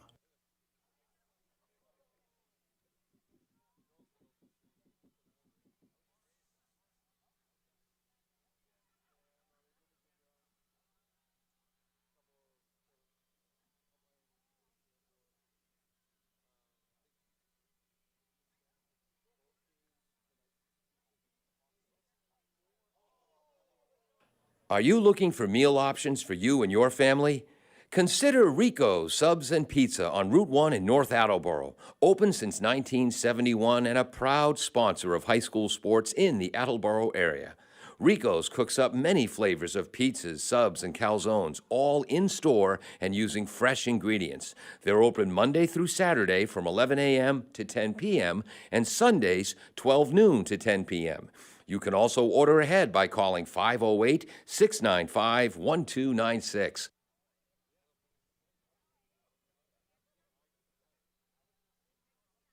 Bristol Glass, 110 North Main Street in Attleboro, has supported local high school sports for many years.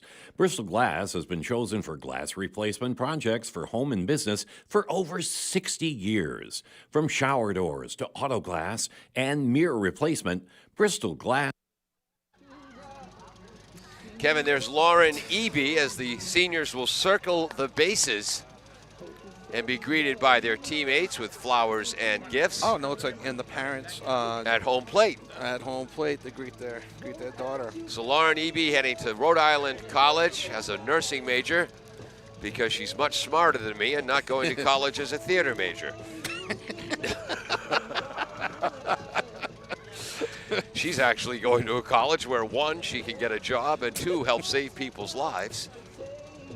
But she won't have her own AM radio talk show from 9 to 12 every day. Not as a theater major.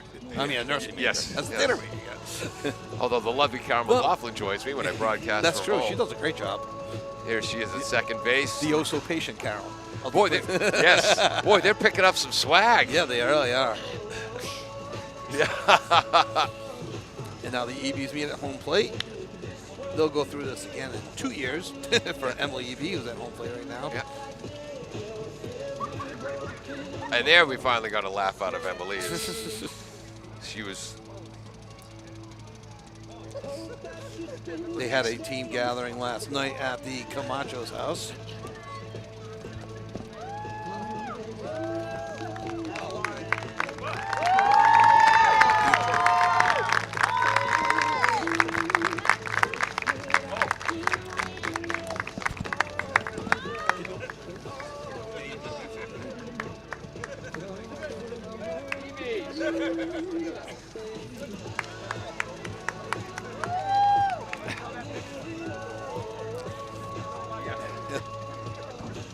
We're trying to get the attention of the parents and the families to turn around to the camera. Lauren, turn around and face our camera here. Smile for the camera. Oh, well. Say hello to the camera. Say hello to the camera there. All right. All right. So, up next is number 8, Ella Fisher, as she makes the walk of honor around the Yes. Getting a sash at first, and again. And Ella's going on to architecture. Yeah. And she's been accepted At the Mass College of Art out in North Adams. and is on the wait list. And she gave us Tufts. permission at Yes. Tufts, which, no pun intended, but pun intended, is a tough school to get into. You're not kidding. So good for Ella. Recovering from an injury and got the opportunity to play a bit today on the senior day. As I've never been to a senior softball day. No, and neither. this is kind of neat. Yeah. Everyone greeting her at each base. And she picks up her swag bag at second.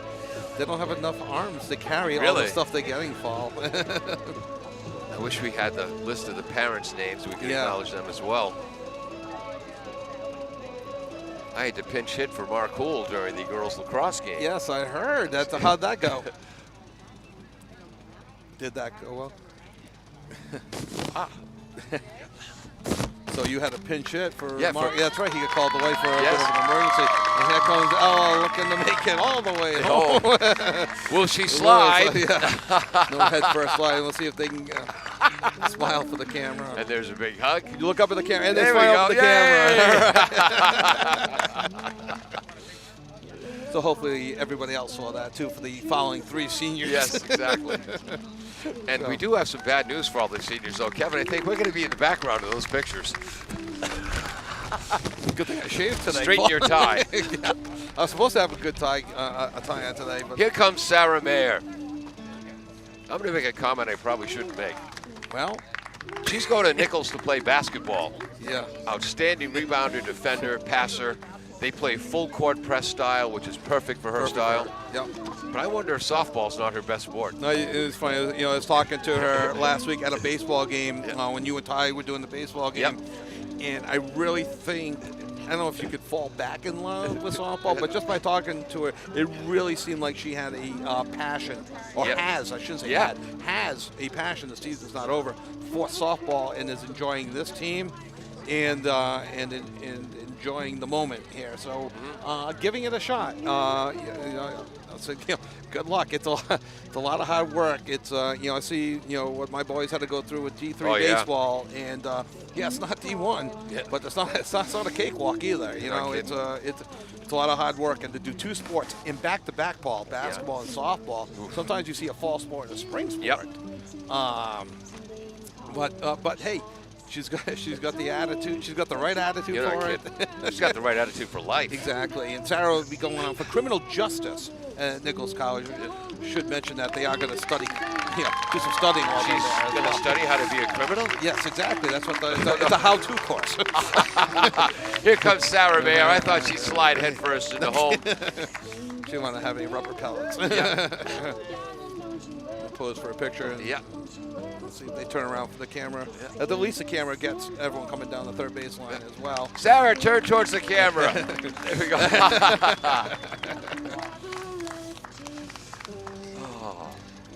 And again, I wish we had the names of all the family members. That'd be. I know that's Brian Mayer, who graduated in 2020. Her brother graduated with Tim. So I know that. Her dad, Kevin. Mom, Michelle. And let's talk about Destiny. Yes, Destiny Miranda. I'm not 100% sure. Yep. Destiny Miranda. Number 9, Destiny, looking to pursue a career, make money right away. Does not want to go into debt. She wants to make money. In cosmetology. And I've got my sister's wedding to go to there you go. Friday, June 2nd. Maybe I can get her to do something with my hair, or more importantly, my eyebrows. Want those trimmed? Yes, of course I do. Carol keeps complaining about my eyebrows. I tell her the unibrow looks coming back. I like it, yeah. Good. Let me know when it's back. Heads towards second base. So I make fun of the whole, the balloons are hitting our field mic now. So I make fun of your theory. Were you in a lot of plays? I'm serious about this. Oh, I was in 13 plays in 4 years. Really? Yeah. Because I know you still do it on occasion. Oh, and then Milton players, yeah. Yeah. I haven't. It's funny, they changed their schedule. Yeah. So the fall play now takes place during the fall playoffs, the winter play during the winter playoffs, and the spring play during the spring playoffs. So I haven't been in a show since, I think, 2017. Okay. I remember you still doing some. Yeah. So, that's another cousin that was involved in plays, and it's fun to go out to it. So hopefully everyone that is going on to college, gets to take advantage of all the stuff that's happening on campus now that the restrictions have been lifted. Yes. Destiny makes her way to third base as the balloons hit our field, like trying to drown me out, I think. And here she comes towards home. Will she be the first Bombardier to slide in? I'm gonna say I'm gonna go with a no, only because the others had it. Yes. But a big family hug at home plate, and see if we can get them to look up, or at least Destiny, to look up at the camera. This is a great family moment. Yeah. But you mentioned college sports. Heck, to play high school sports with your workload, the dedication it takes. Yes. And Destiny, say hello to the camera. There we go. No, you're right. It's dedication all the way through. You got to be a good teammate. You have to be a good student. Yep. And it's just a lot of work involved. So, and now Lily Ruthier. Yay! She takes the walk to first base for her sash, and Lily will be going to Johnson & Wales University to play softball. Yep. It is toying with the idea of some basketball. She's playing some AAU basketball, I believe, right now as well, and having a fantastic season. So it's a multi-sport athlete. So Paul Wants to be a psychology major. Yeah. Is Destiny Miranda? And possibly, did she say a nutrition minor? Yeah, nutrition minor. Nutrition minor. So those are easy courses too. Yeah. So is that her brother or cousin, the Miranda, who's a two-year starter at center on the football team? Oh, I'm not sure. As the balloons hit the mic. I feel like every time we should be censored, the balloon hits the mic. Yes, exactly.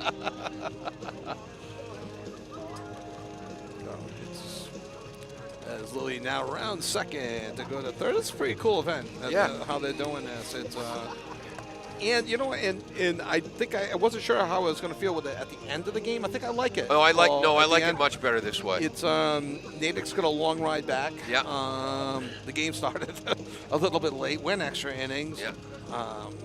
I'm guessing there's going to be no JV game. Well, no, there's no JV game. But the other, because I think senior day is a big deal. It is. And they should have it, but I'm not sure if getting ready to compete for a competitive varsity game is by hugging and sharing flowers with mom. I think this is the way to do it. Yeah, the big emotional moment. Then you Look can at Lily. gear it all back up. And what an addition she's been to Attleboro High School after Attleboro transferring from Wheeler.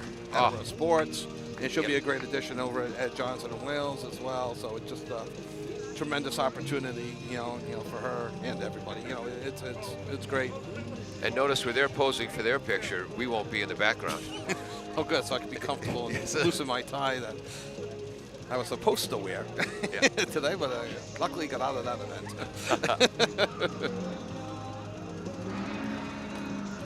And all right. And a hearty applause.